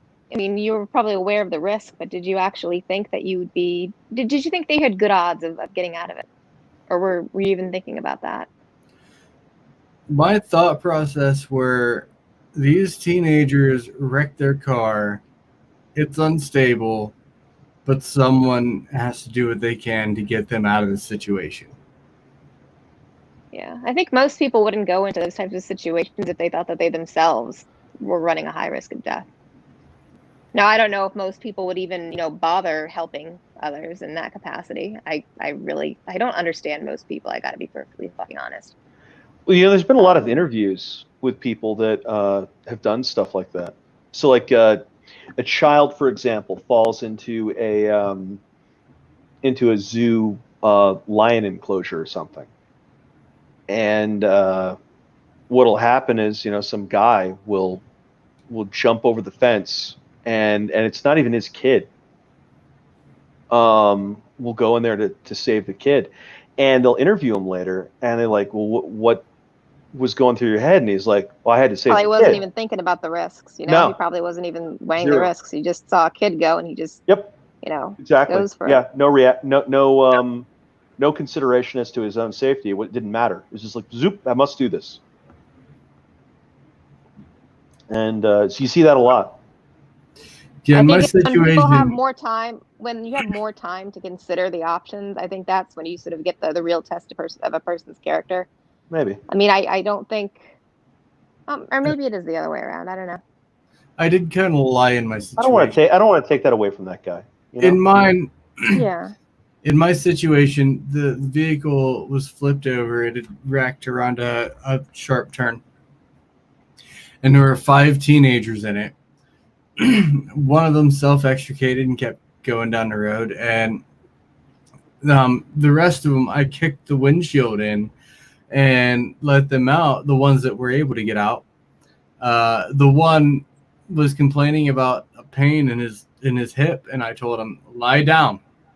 And then the last person left was the driver. I climbed into the vehicle and I was asking him questions, and this actually pissed me off. I remember this very clearly. It pissed me the fuck off because I was asking him yes or no questions, and he kept nodding his head or shaking his head, and I'm like, quit fucking nodding your head, shaking your head. That's why I'm holding it still. Because, possible cervical fractures, which could cause paralysis, So I'm holding this dude's head. I'm asking him questions, and this was after I called 911 and had them come in, and I just remember it pissed me off. I'm like leaning down. I'm in a squatting position for an hour and a half at least, if not 2 hours, holding this dude's head, trying to keep it still as best as I can, just to keep his neck from cutting his spine off. And the fire department shows up, and they were like, this vehicle is not stable. And I've already been in this vehicle for like 45 minutes holding this guy's head. And I'm like, and like at that point, claustrophobia is starting to set in. I'm like, oh my God, are you telling me this motherfucker can start sliding at any moment? But boy. Yeah, no, like, I felt like I could have done a fuck ton more, but the fact that I was just holding C-spine on this dude the entire time kind of diminished. Doing what you could. Well, you're not God. Yeah, I get you. Do you have the fucking admin codes of the universe? One thing I 100% know that I could have done better is I could have told the dude who lied down, like, elevate your legs and lie down. instead of just lie down. But Yeah. The point I'm getting at though is you don't know how you're gonna react until you're in a situation. Mm-hmm. I gotcha. I would like to think that if I'm in a situation where, hey, there's this really rich elite dude, and he loves little kids, I Yeah. would go, that's fucked up, instead of, hey, how can we be friends so that I can get more power? Yeah, I don't think you have to worry about that, Uni. I don't think I Honestly. do either. I don't No, I think think I think you know what you do. Well, I that think is you know what you do. interesting that you bring that up, because who is that? Who's that bitch? Is it Ellen Powell or whatever? She's some former Reddit CEO. Yeah. She Chairman apparently Powell. she Chairman Powell. yeah, she apparently knew. She said that, I mean, everybody knew that Epstein was doing this, and that Ghislaine And was she involved. didn't They were know that. Yeah, basically, but is that tipping even off. true? Like She said it on Twitter. She was just flat out. Yeah. Everybody knew that this was going on, and she, the way she did it was just so nonchalantly, like, well, we Yeah. knew this was going on, and I was smart enough not to take a photograph with Ghislaine, Yeah. and she, yeah, it's but she got blasted for that. well, yeah, she should be blasted. But the thing is that a lot of people, celebrities or people that have some sort of an aspiration of being celebrities will look at whatever is popular and try to associate themselves with that. So you remember when the Me Too thing was happening? It seems like it's mostly cooled out off at this point. There were a whole bunch of people that stood up, and their Me Too's were really lame. It was, Oh my god! A TSA agent asked me for my number. Well, so for example, Quentin Tarantino got Me Too'd by Uma Thurman, and Uma Thurman, she said that she felt uncomfortable. She felt sexually uncomfortable by doing the role of whatever the actress, whatever she was playing in the movie Kill Bill, because her character, as you remember, was in a coma and had been getting raped for years by like a nurse or something that was in charge of the care facility, and so she felt like sexually violated because her character in the movie was sexually violated, and at no point did anybody touch her or anything. You're playing a fictional character in a goddamn Quentin Tarantino movie, and she put that at the feet because she was forced to take the part. Exactly. Wayne, she put that at the feet of Quentin Tarantino. Hold up. Wayne, if you're listening, are you asking to hop in here? Why didn't you just say that in chat? Continue. Huh? Wayne sent me DMs. He's apparently listening. Oh, okay. Well, I'm about to blow out of here. I've got to deal with some stuff. So. We're not even to the. I'm sorry. I can't go forever. We're going for 3 hours, man. Has it been 3 hours? Literally, the time code at the top of the screen. Look at that. Yeah, it has been almost 3 hours. All right, we can skip ahead. So I do have a couple last things to say. So there's a difference between being myself and hey, there's this elite person and they touch kids. Well, fuck that person, and hey, there's this person who can greatly increase your career as whatever the fuck you're going for. Yeah. But they touch kids. Or they could destroy you. If you come out. That's the thing. Like it's very. You'd have to be somebody in a position of. I mean, look at all these people who were trying to come out and expose them for so long, and they were just it was getting swept under the rug. Or they were getting suicided. Yeah, ABC was like hiding footage, was killing the story. Mm-hmm. But you do need to be somebody who is in a position of power, either like somebody like Barr, who's in the government and has the authority to prosecute this stuff. And even then, I mean, you're running into all these people trying to block you, or you could be somebody who is very prominent and powerful, like Trump. But I mean, as soon as Trump declared his candidacy, I'm not even just talking about the Epstein stuff right now. I mean, Cancel Trump. people just panicked because they knew that he was independent. I mean, people have said this before. He's not somebody you can buy. You know, he's not going to be intimidated by you. And he's not part part of of it's the personality, part of it's the wealth. Yeah, and so they're threatened by him. I do admire the man's grit. You know, a lot of people are slamming into him. I mean, the level of heat that he is taking on a daily basis, and he's been taking it for fucking years. Yeah, but you know the And he goes majority into of that America, laughing every day, and that is genuinely impressive. but you Yeah. and I both know the majority of America are like, I like the guy. A lot of people do, but a lot of people hate him. He You do, does a lot good. of- I think a lot of people hate him. people. Is putting I think America a lot of people like what he represents. I mean, there are plenty of people who seem to think that he's, a jerk, but they like him anyway. Yeah. I can I completely think agree with the a jerk lot of thing. this, though, it's show. He's a showman. I mean, a lot of this personality that he puts on, Mhm. that's not all real. He's Yeah. he's bombastic, but it's not. People, he tends to get Well, he's trying to get a called rise out of his impulsive. rivals too. Yeah, That's part of it. He's he's trying to Yeah. piss much people more off. calculating than people generally give him credit for. I mean, he Mhm. knows what he's doing. He doesn't just act on a whim. No. Here's, I mean, here's, it's funny. You hear things. You hear him say things. Like Tim Pool brings this up all the time about how, how Trump just says things on a whim, like the Saudi weapons deal. Oh yeah, we're selling weapons to the Saudis. And Tim and others have acted like he just let this slip out. Like, oh my God, he wasn't supposed to say that. That's amazing. He says this. But you really think that he'd let something like that slip out inadvertently? No, I mean, he says things that sometimes might seem like he's just letting it slip, but this stuff's intentional. When he says something like that, he's sending a message to someone, or else he's trying to distract from something else. Well- so like an actual legitimate conversation I had today with someone was bragging about how Trump was bragging about a dementia test that he took more than Obama bragged about the Nobel Peace Prize.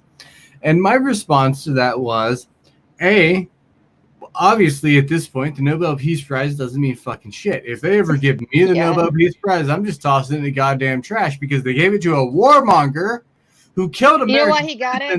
as the president. Lindsey Graham said why he got it. I thought this was really funny. Somebody asked him about that, if he was going to nominate, Trump for a Nobel Peace Prize, and he just made some off the cuff remark about how the reason that Obama got it is because he wasn't Bush. I just thought that was really funny the way.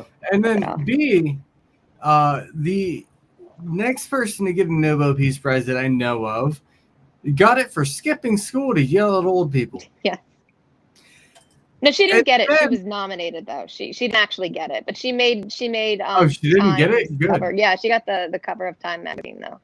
So, and then I said, well, bragging is kind of Trump's thing. Like, he brags about everything. I wouldn't be surprised if he bragged about having a healthy shit in the morning. Like, Yeah.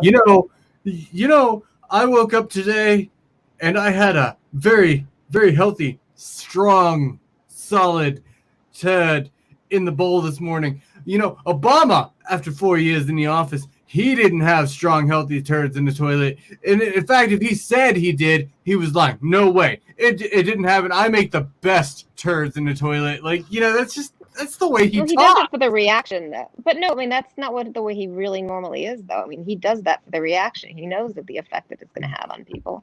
I mean, look at that tweet that he recently put out. That was the most brilliant thing I've ever. I was just cracking up. You know the one I'm talking about? Let me pull it up real quick. Have it saved somewhere. Where he tweeted out with the mask. The hell is it? What about it not being a He patriotic tweets thing to out- say no mask? No, he tweets out a picture of himself looking badass in a mask, and he says, "We are united in our effort to defeat the invisible China virus. And many people say that it is patriotic to wear a face mask when you can't socially distance. There is nobody more patriotic than me, your favorite president." And the left, I mean, they were going nuts, losing their minds over this shit. But I mean, he says that because he wants the effect. That's what this is about. He's not as bombastic the way that he acts. I mean, most of that, it's for the effect. You know, he knows what he's doing. He's playing with these people. I'll give you that. He just wants to make them seem crazier, and they move crazier than they actually are. He's nudging them. Is what he does. And then they leave the sane people behind who are like, that's pretty fucking crazy. Why would you want to do that? Well, I guess I don't have any choice. You've already canceled me, so I guess I gotta vote for this guy who I've hated for years. And you know, I agree. That's probably his whole goal in the situation. Or look Was what he Wayne did getting with in here? last 4th No, of July. he's not getting in here. Oh, Do you remember what he did last 4th of July, where he let them all talk about how he was having the military come in, and people were getting pissed off, or the media was going nuts. Oh, Trump's going to have a parade. He's taking advantage of our military. He's making it all about him. Dictator. He's having a dictatorial parade. And it was not about him at all. He made a very humble speech, saying how much he appreciates the military. But everybody had already just armed up with tweets and social media posts about how Orange Man bad ahead of time, like including Tulsi Gabbard. You know, she was all, he's using my brothers and sisters of the military and to further his whatever. But then on top of that, it was less crazy than prior July 4th. Like the average July 4th. Well, I got a question here, Yinny. You remember when you voted for Tulsi Gabbard as a guy in the military? No, but she speaks for you. But no, she doesn't. No, but you voted for it, right? No, I didn't. What? So she just stood up and just started saying that she represents you anyway? Look, if it was between... What about John McCain? John McCain, you voted for him, right? No, I didn't vote for John McCain. But he's a veteran. So he speaks for all veterans, right? No? But he got tortured in North Korea. Hey, listen, I'm a veteran. Yeah. And I say we should John be McCain allowed, speaks for you. As a veteran, Yeah. I say anyone who hides behind the veteran mask. Let me rephrase that. Anyone who hides behind a veteran mask to hide their shitty opinions is a fucking coward. Have fun with that paradox. Yeah. Well, no, we see that all the time. You see people that say, as a veteran, as a man, as a woman, as whatever racial, your racial or ethnic thing. Know? Yeah, and it's like, dude, it doesn't matter who the fuck you are. It doesn't matter. It's literally ad hominem. Things do matter, but the shit you're talking about doesn't matter.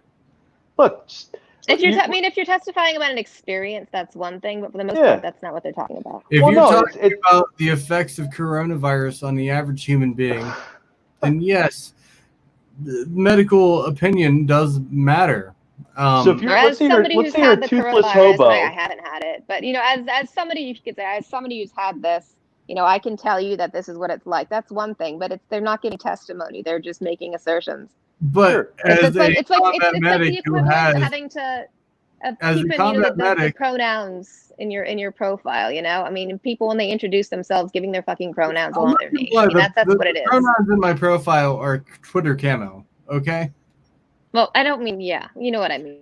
But people who do it unironically. As a combat medic, someone who has actually seen coronavirus in action, I will say the main people that want to mask up and do everything they possibly fucking can do to prevent the virus are the at-risk people and people 65 plus.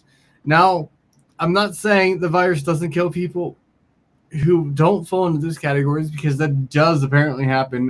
The immune system has this super responsive constricting all the veins through inflammation, which kind of happens to all age groups, and which causes clots to form and throw, which is why hydroxychloroquine is a very, very good treatment to coronavirus, because it relieves that inflammation to the veins, to the vascular. That's not what Neil Cavuto says. Who the fuck is that? He's a never Trumper. He he warned people that and because he's a right winger, you know, a never Trumper, the left just loves him now, and so it was all over how he was warning people that if you try this drug, he basically said if you try this, it will kill you. You know, never mind that it's been around forever and it's I safe, literally but yeah. had this argument recently with someone who probably was he flies the asexual flag, for instance. That should give you somewhat of an idea.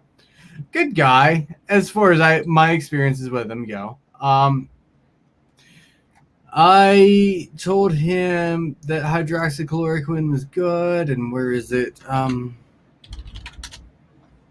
No, not hydro. I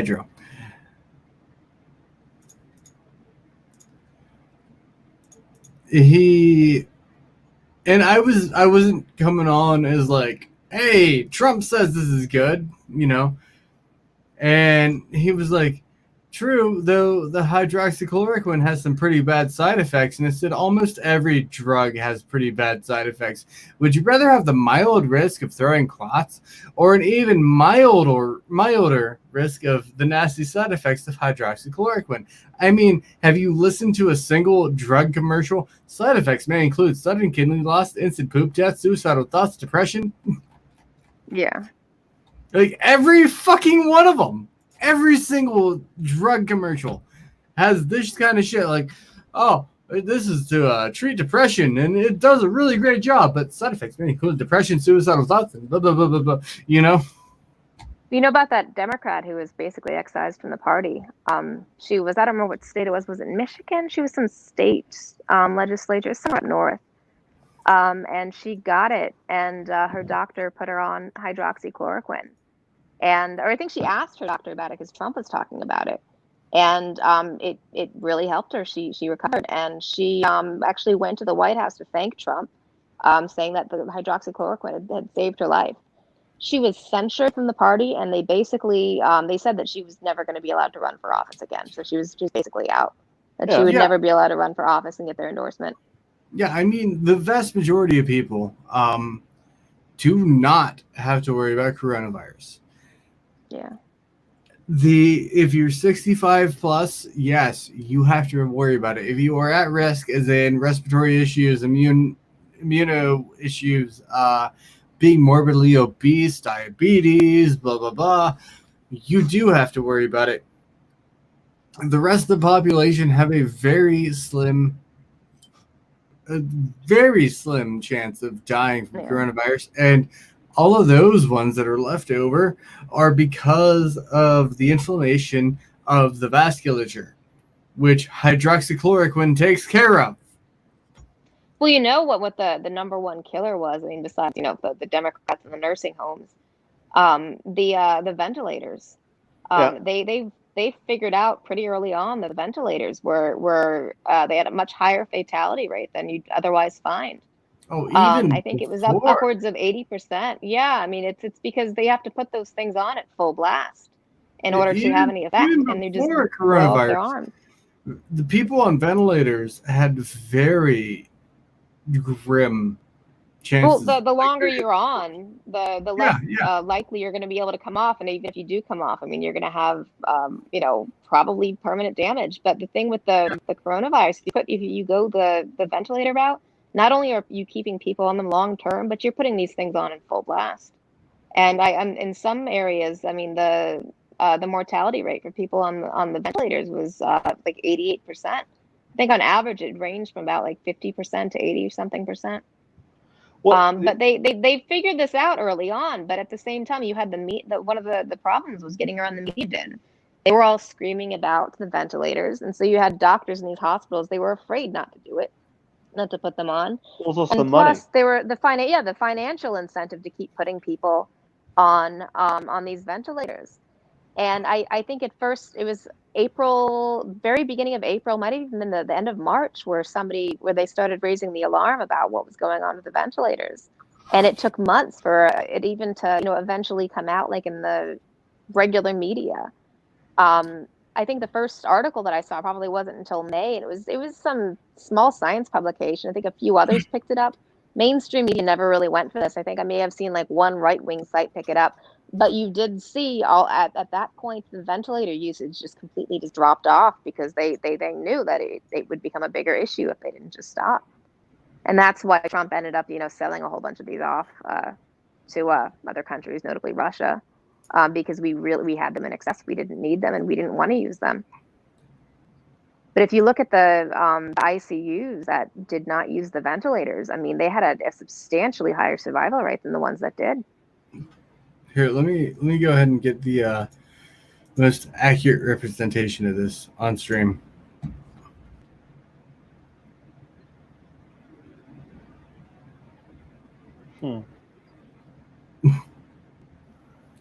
Seems about right to me. Well, yeah, we're not going to know for a couple years to find the excess mortality figures. That's really because so many people lie about the shit.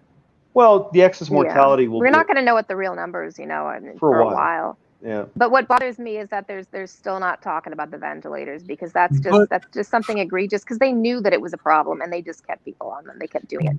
I think partially was the financial incentive, and partially it was because they wanted to keep the numbers higher. But I will tell you that someone who has personally responded to a nursing home that was overrun with coronavirus, almost called it COVID. Never gonna fucking call it COVID, China, and who? Fuck you. Wu flu. Why don't you just call it the China virus? I like the Wu flu. That's my favorite. The China virus. Someone who personally responded to the China virus. They kind of sounded Chinese, didn't it? So someone who personally responded to it in nursing homes in a state that has 2/3 of its fucking deaths from nursing homes because fuck you. Don't force nursing homes to take coronavirus patients. Like, seriously.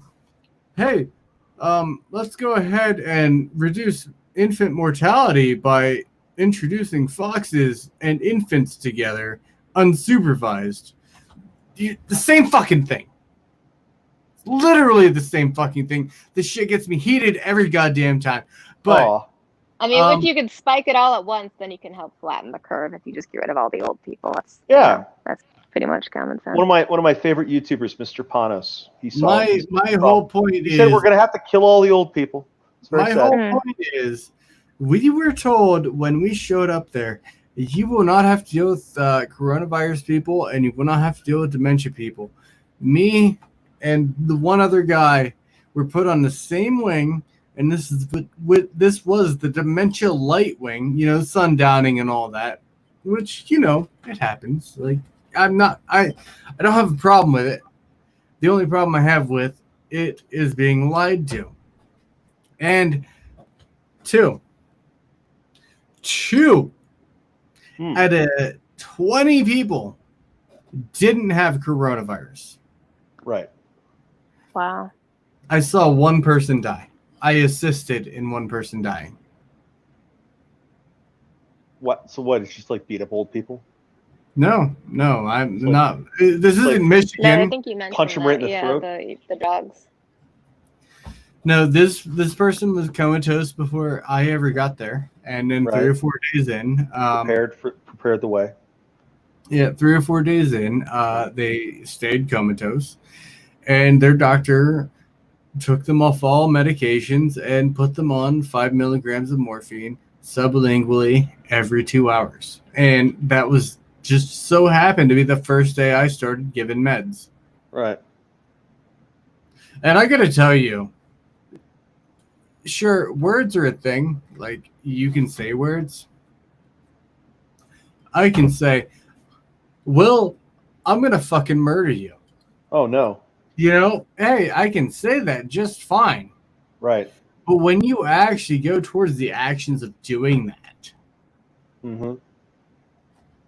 it becomes there's real. a big change in the mentality. Yeah, no, of course. Will, you and I, I'm not going to fucking do that. Well, now I know because you told me. Did you honestly have any concerns when I said that? I mean, facetiously, I did. Okay, facetiously, sure, I'll give you that. So, when I started giving this morphine sublingually, every single time I did it, I was just like, this is the last thing that you're gonna have happen to you. Mm-hmm. And that doesn't even put forth the weight of that action. It really doesn't, not even the slightest. Just Right. knowing, like, I am working towards ending this person. The only solace I have is this is the most peaceful and serene way of doing it. Well, yeah, I mean that's all that you're doing. You're not. This person is already done. All you're doing is you're easing the way so that something that would otherwise be painful and tortured is instead carried out with a little peace and dignity, which is the most anyone can ask. And I'll tell when you, all's said and done. I'll tell you straight up, it's still rough. Yeah. No, I feel like I had to look at the camera and get close to the mic for that. No, because you're trying to be clear that you're being serious and it moved you. Yeah, it's still rough. Like, knowing that, like, it's so easy to tell yourself when you're not in that situation, like, oh yeah, sure, you're just helping them move on. Like, I know that, I fucking know that, but when you're actually there, it's a different ball game. It really is. Sure. It's funny. I'd never even thought of it like that before. I've thought about it if I were the person who, were in that situation. And you would want that, right? Yeah, I'd want that, but I never actually thought about what if I were the person who had to participate in that. It's difficult. It really is. And I don't lose any sleep at night. At night, I'm fine. Like, I know I helped this person and I helped it make it I helped make it easy for them, but at the end of the day, I helped end that person. And that is the only person that I have personally seen die from coronavirus. Yeah. Well, they probably were going to die of the flu or something, just the normal, every year flu in the next 6 months or whatever. Anyway, it comes for us all. It does. It really does. Yeah. But the point is, like, the entire time I've been at a nursing home, and every single time I handled meds, I had to get vitals on these people. Mm-hmm. I didn't hear anything out of the ordinary in any of their lungs. Their vitals are normal. Everything was normal. It was just that one person. One. Well, you might want to talk if you're interested in going through any of the pathology of it. You might want to talk to Jones. He did some looking at it at a genetic level. They did some tests. What do you think the odds of having him in it's this? Possible. I don't know. He comes on. He's happy to talk to people on the internet. He maintains his anonymity, so he doesn't care. Yeah. That's why we do that. Because we know that the internet is full of terrible people. Yeah. And they will not respect your freedom of speech. That's another thing that's been coming out around here. I'll just say this and then peace out if you don't mind. There's been this thing. That's the best two parts. Banging around. Yeah, I'm sorry. I got to deal with something. There's just been this thing banging around where people have been saying that they're not violating your freedom of speech by threatening to hurt you if you say something, because the government isn't silencing you. But it's not a violation of your freedom of speech if what they do is they destroy your business, they get you fired from your job, they do for a variety of things like that. And that's true in the sense of the Constitution. It's true in the sense that the government is not violating its obligation. But if a free society where people are permitted to speak their own mind, imagine if you got ostracized for speaking out against Allah or what have you. Well, you wouldn't be able to. And right there, your freedom of speech is gone. Yeah. I mean, what the government does is immaterial. And That's what they're riding on. They're trying to play a technicality because what they want to do is silence people. And so I just wanted to say that was something that we have to appreciate, that we're speaking actual truth to actual power. And that's why we censor we remain anonymous. And it's because it's the only way that we can actually maintain our freedom of speech. We have to delete our identity to be able to speak. I don't think you have to delete your identity necessarily, just your name. I mean, You pretty most much people, have well, to delete your identity. You can't, if you can identify me, then you can hurt me. And there are people I that don't. will. I wouldn't. Okay, you meant like personal identifying information. I mean, I think that I'm still the same person, I'm not. and I think I'm No, very good at expressing that's not what myself he's saying. without He's any saying, like, personal information. Yeah, I get what and you all mean that. now. I have Yeah. to. Yeah, because you have to make it so that they can't get to you. And it's the only way you can maintain your freedom of speech. What we're doing right here is Freedom of speech. To it's a freedom of speech that's under assault in wider American society right now, where there's a lot of people that want people to disagree with them to shut up, and they're prepared to go to extreme lengths to hurt people that say anything against them. And so, here we are doing what we're doing. And I admire what you're doing over there at the NPC Daily. I said nice things about parody news, because, again, I don't think it's taken seriously, but I do think that you can make as justified and as important an argument in a joke as you can with anything else. NPC Daily, you take from it what you bring to it. And so I think that things like this little podcast, humble as it is, replicated across the internet, thousands and thousands of people are doing little things like this, and collectively, I think they're important. And that's all I wanted to say. I think there's one thing to keep in mind, though, because I mean, you brought up the government and the government's obligations and all that. I think I see this all the time. Is you have people who try to conflate, and I think that sometimes they do it innocently, and other times I think it might actually be malicious, where they try to conflate the principles behind the Constitution, behind our government, with the actual aspects of it. Like for instance, the First Amendment. They'll try to conflate freedom of speech with the First Amendment, or the idea of due process with the Fifth Amendment. But I mean, the ideas come first. They are the underlying thing. It's not the particulars you find lined out in the Constitution. And I think in some ways it's kind of malicious, because you have people who try to deprive others of their free speech. They're the idea that they should be able to engage in the free exchange of ideas.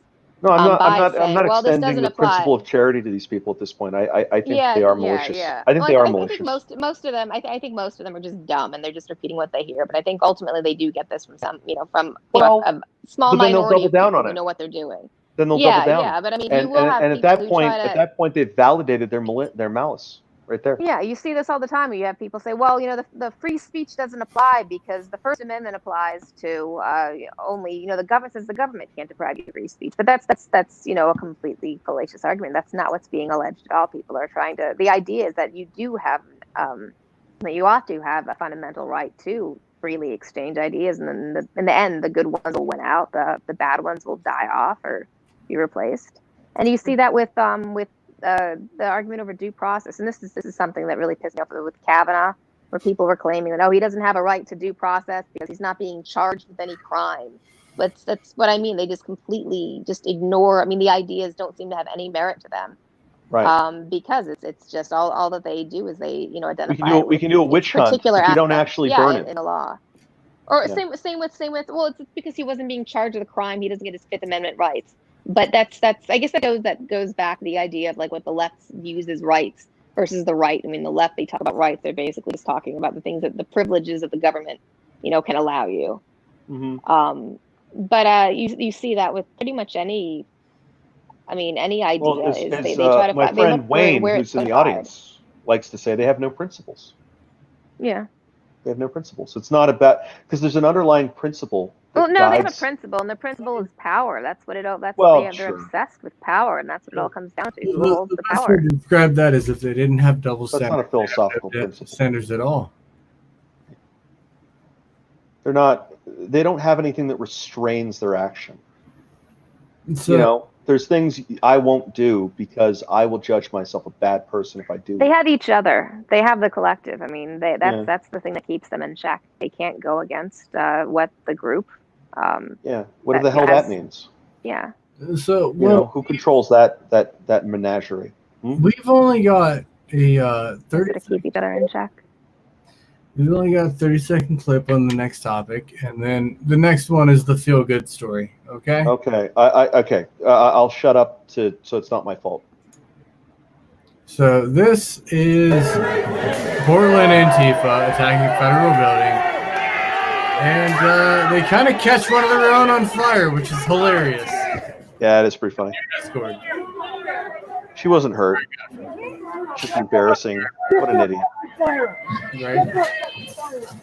So, Moonshock was saying he wanted to talk more about the riots. And I was hoping that we would get more into the whole situation of in Portland and Seattle, where I said, fucking let them have Portland and Seattle. Who the fuck gives a fuck? They're shitholes anyway.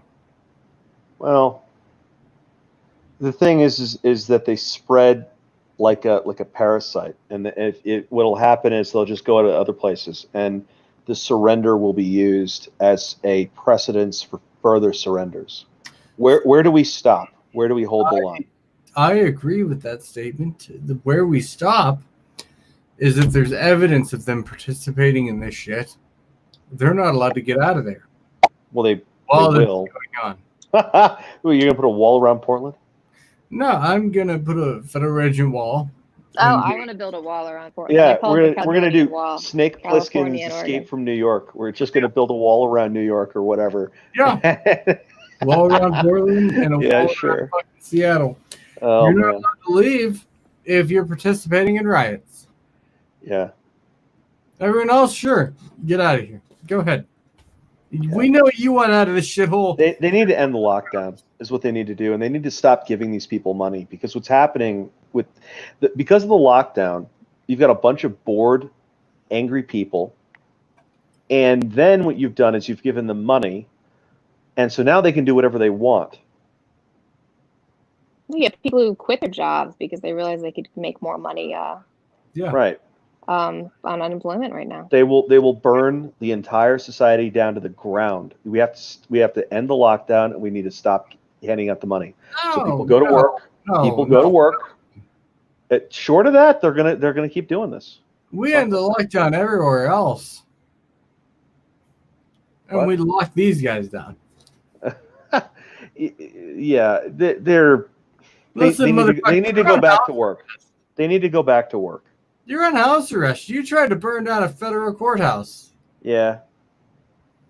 The feds don't have the resources to do this. This is one of the other things that's really dangerous. We built a wall around Portland and make sorters pay for it. Yeah. I mean, like in magical fairy meme land, but Right. No, I mean that's what Vegeta said. yeah. And it made me laugh. So Yeah. No, it is funny. no, but seriously, I'm not concerned about Portland and Seattle. Let them do what they're gonna do. Build a border around them to a degree, and shine a fucking light on all of this shit. Hey, America, look at what they're doing. Yeah. That is my approach to this. Yeah.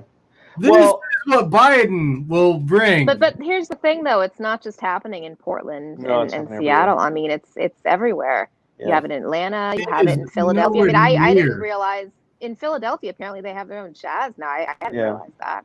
I But now have not in heard anything. about Philadelphia. that, and I'm in Oh that. yeah. Yeah. Yeah, No, well, they're just came everywhere. out today that Philadelphia is threatening to arrest any feds who enforce federal law, which is pretty fucking crazy because it's not just Vortec you have out there, you know. I mean, they're bringing in they're the two different operations that are going on right now. What is it? Operation Legacy, and then the other one is what? No, sorry, it's Operation Legend, and then Diligent Valor. Like Legend is where Diligent Valor, that's the one that you're mostly seeing, where they're protecting the federal property. That's like that's Vortec, you know, the like the SWAT, the elite people of the CBP. But there's also Operation Legend going on. That's where they're coming in. You have federal agents, like actual FBI, DEA, and I think ATF, and they're actually supposed to be assisting the local law enforcement with getting things under control.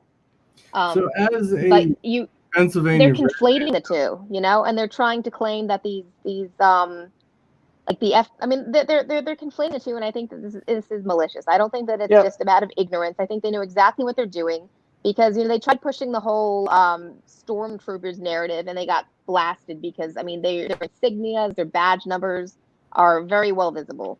And so now I think they're trying to conflate the two because they want to be able to point to, you know, some undercover Fed comes in, undercover DEA or something, doing something to just help get, you know, with the local law enforcement get under control. And then they can go on the offense. Oh, look, see, here they are sending their. I think it's more of an issue. You know, their secret police, and we were right all along. I think it's more of an issue of they have played their hand too soon. And so they're going full on retard. And as Iron Man once said, you never go full retard.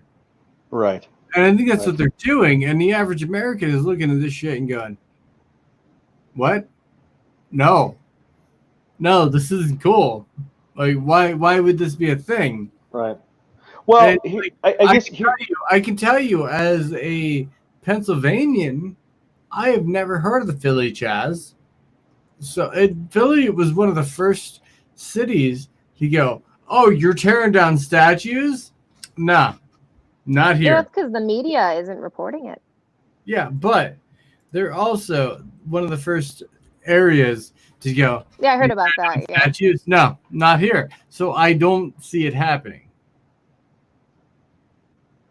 So I'm looking this up. Officials fear growing city center encampment to protest homelessness poses health safety threat, I guess. I don't know. You can have a look at this. Yeah, I don't think that's a thing right now. Well, I don't know. I'm not saying it couldn't grow into a thing. I'm just saying I don't think it's currently a thing. There's more riots. What, in Utah they're having them? There's some in Oklahoma. I know. Atlanta. I mean, the media is not covering it for the most part. They're just trying to focus on just a few places, like you know, Portland, for instance, and they're being very selective. They're claiming, oh, it's a few hundred people. They're peaceful. They love the little mom stint, except the thing is, like, a lot of those people, those moms were just Antifa. I mean, Andy, he said he recognized a lot of them. Look, they are peaceful. They only shoot 300 rounds in unidentified vehicles, okay? Like, yeah. How can you get more peaceful than that? Yeah. They're murdering black children to, help save black people. Oh, you're still alive? They're using people. That's what they're doing. I was doing an exact quote from the Chaz, by the way, when I said, that's what he's talking about. He's talking about that kid, those two teenagers. Did the other one die? I know the 16-year-old died. No, the 14-year-old survived, as far as I know. 16-year-old was dead. Oh. Yeah. I don't have a lot of faith. Hundreds of people have died during these lockdown or during the riots that are going on right now. But I think like the official toll that they're counting in terms of isolated incidents, I think it's 28 is all that they're counting. 0. What do you mean 0? Yeah, because every other death is coronavirus death. Come on. No, I'm talking about the Black Lives Matter related. Nope, they were coronavirus deaths. Black Lives Matter is a peaceful organization, peaceful protest, no deaths, 0. Yeah. Here's another meme. Actually, there's 2 I'm going to send you. 2 more Neville memes. Our movement is a peaceful movement. Anyone within our movement who commits non-peaceful acts in the name of our movement is not part of our movement because our movement is a peaceful movement. Sounds about right. Yeah, yeah. No, you run into that all the time. That's the communist tautological argument. They define themselves as being correct. This is the biggest argument I use when I debate Black Lives Matter. These protests are about helping the Black community. How does looting, rioting, and murdering Black children help the Black community? Happens every fucking time, too. Yeah. Oh, it's a narrative. Yeah, it's a narrative, and it's become basically religious at this point. It's the same sort of reaction you get out of somebody when they say something that's a matter of whatever their dogma. And what do you mean Jesus Christ isn't king? Crusade. Well, I mean, usually the Christians aren't giving to me a hard time, but when they are, it's like, yeah, you can't cite the Bible as reason why you're right. I mean, I could write my own little book where it says, Will is right about whatever, and then quote chapter and verse from that. So Vegeta says about the 16-year-old in the Chaz, he was shot 42 times in the chest and died of coronavirus. Right. Yeah. And as he was dying, they caught it on film. The guy who shot him was saying, something about, you still alive? You want me to pistol whip you? No. It was clearly coronavirus. That guy was being a saint and putting that kid out of his misery from the coronavirus. Right. All right, so before we end this, I think I'm going to make this a common thing where we end it on a positive or funny note.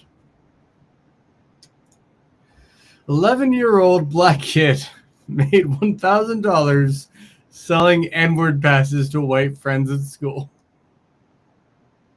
I mean, so that article was hilarious too. I would. Did you read I'm not even mad. I mean, I think that's pretty cool. No, not mad in the slightest. I mean, I'd give that kid a double his thumbs mom up. was fucking mad. His mom was. Did you read that? If I was the father, I wouldn't be mad. She's one of those like she's a white progressive. Oh my God! Can you imagine the trouble. He's Black. The boy is adopted. Brothers and sisters. Yeah. Well, the thing is, the boy was adopted. He's a Black boy who was adopted by a white family. Yeah. And and so the mother wants to basically hold him accountable for his racism. And, she wants him to donate that $1,000 to Black Lives Matter. Yeah. Which is sad. Take the kid fishing and say, okay, your mom is crazy. We're going to have this conversation. We're not going to talk about this later. Mom's Don't crazy, piss her off. kid's face. But I want you to know that I thought that was pretty funny, kid. Right? Yeah, I'd be the dad saying that. Yeah, don't tell your mom, okay? Don't get me in trouble, but I'm not mad at you. You did good. You keep that entrepreneurial spirit up. Yeah, that was pretty funny, pal. Yeah, I made I think $30 or $40 over the course of 2 days when I was in high school. Yeah. Selling indulgences. We learned about them in class, and I felt like, hey, pardons for sins you haven't committed yet. That's awesome. And so I just started writing them up, and people were buying them, as a joke. I had a bunch of cringy atheists. Then they started trying to turn them in, and they stopped me, and they took my $30 or $40 away. I was really Uncle just sent me this. I had a bunch of cringy atheists at my high school, and what I did was I started buying their souls for $5. Oh, there was a website that did that where you could buy and trade souls. And I had I would give them $5 straight up because they're like blah blah blah blah blah, and I'm not even religious, I don't care. But these people were just being annoying. So I was like, okay, because I didn't believe that they. I thought it was just a pose. I thought you're just another kid. You're superstitious and all kinds of stuff.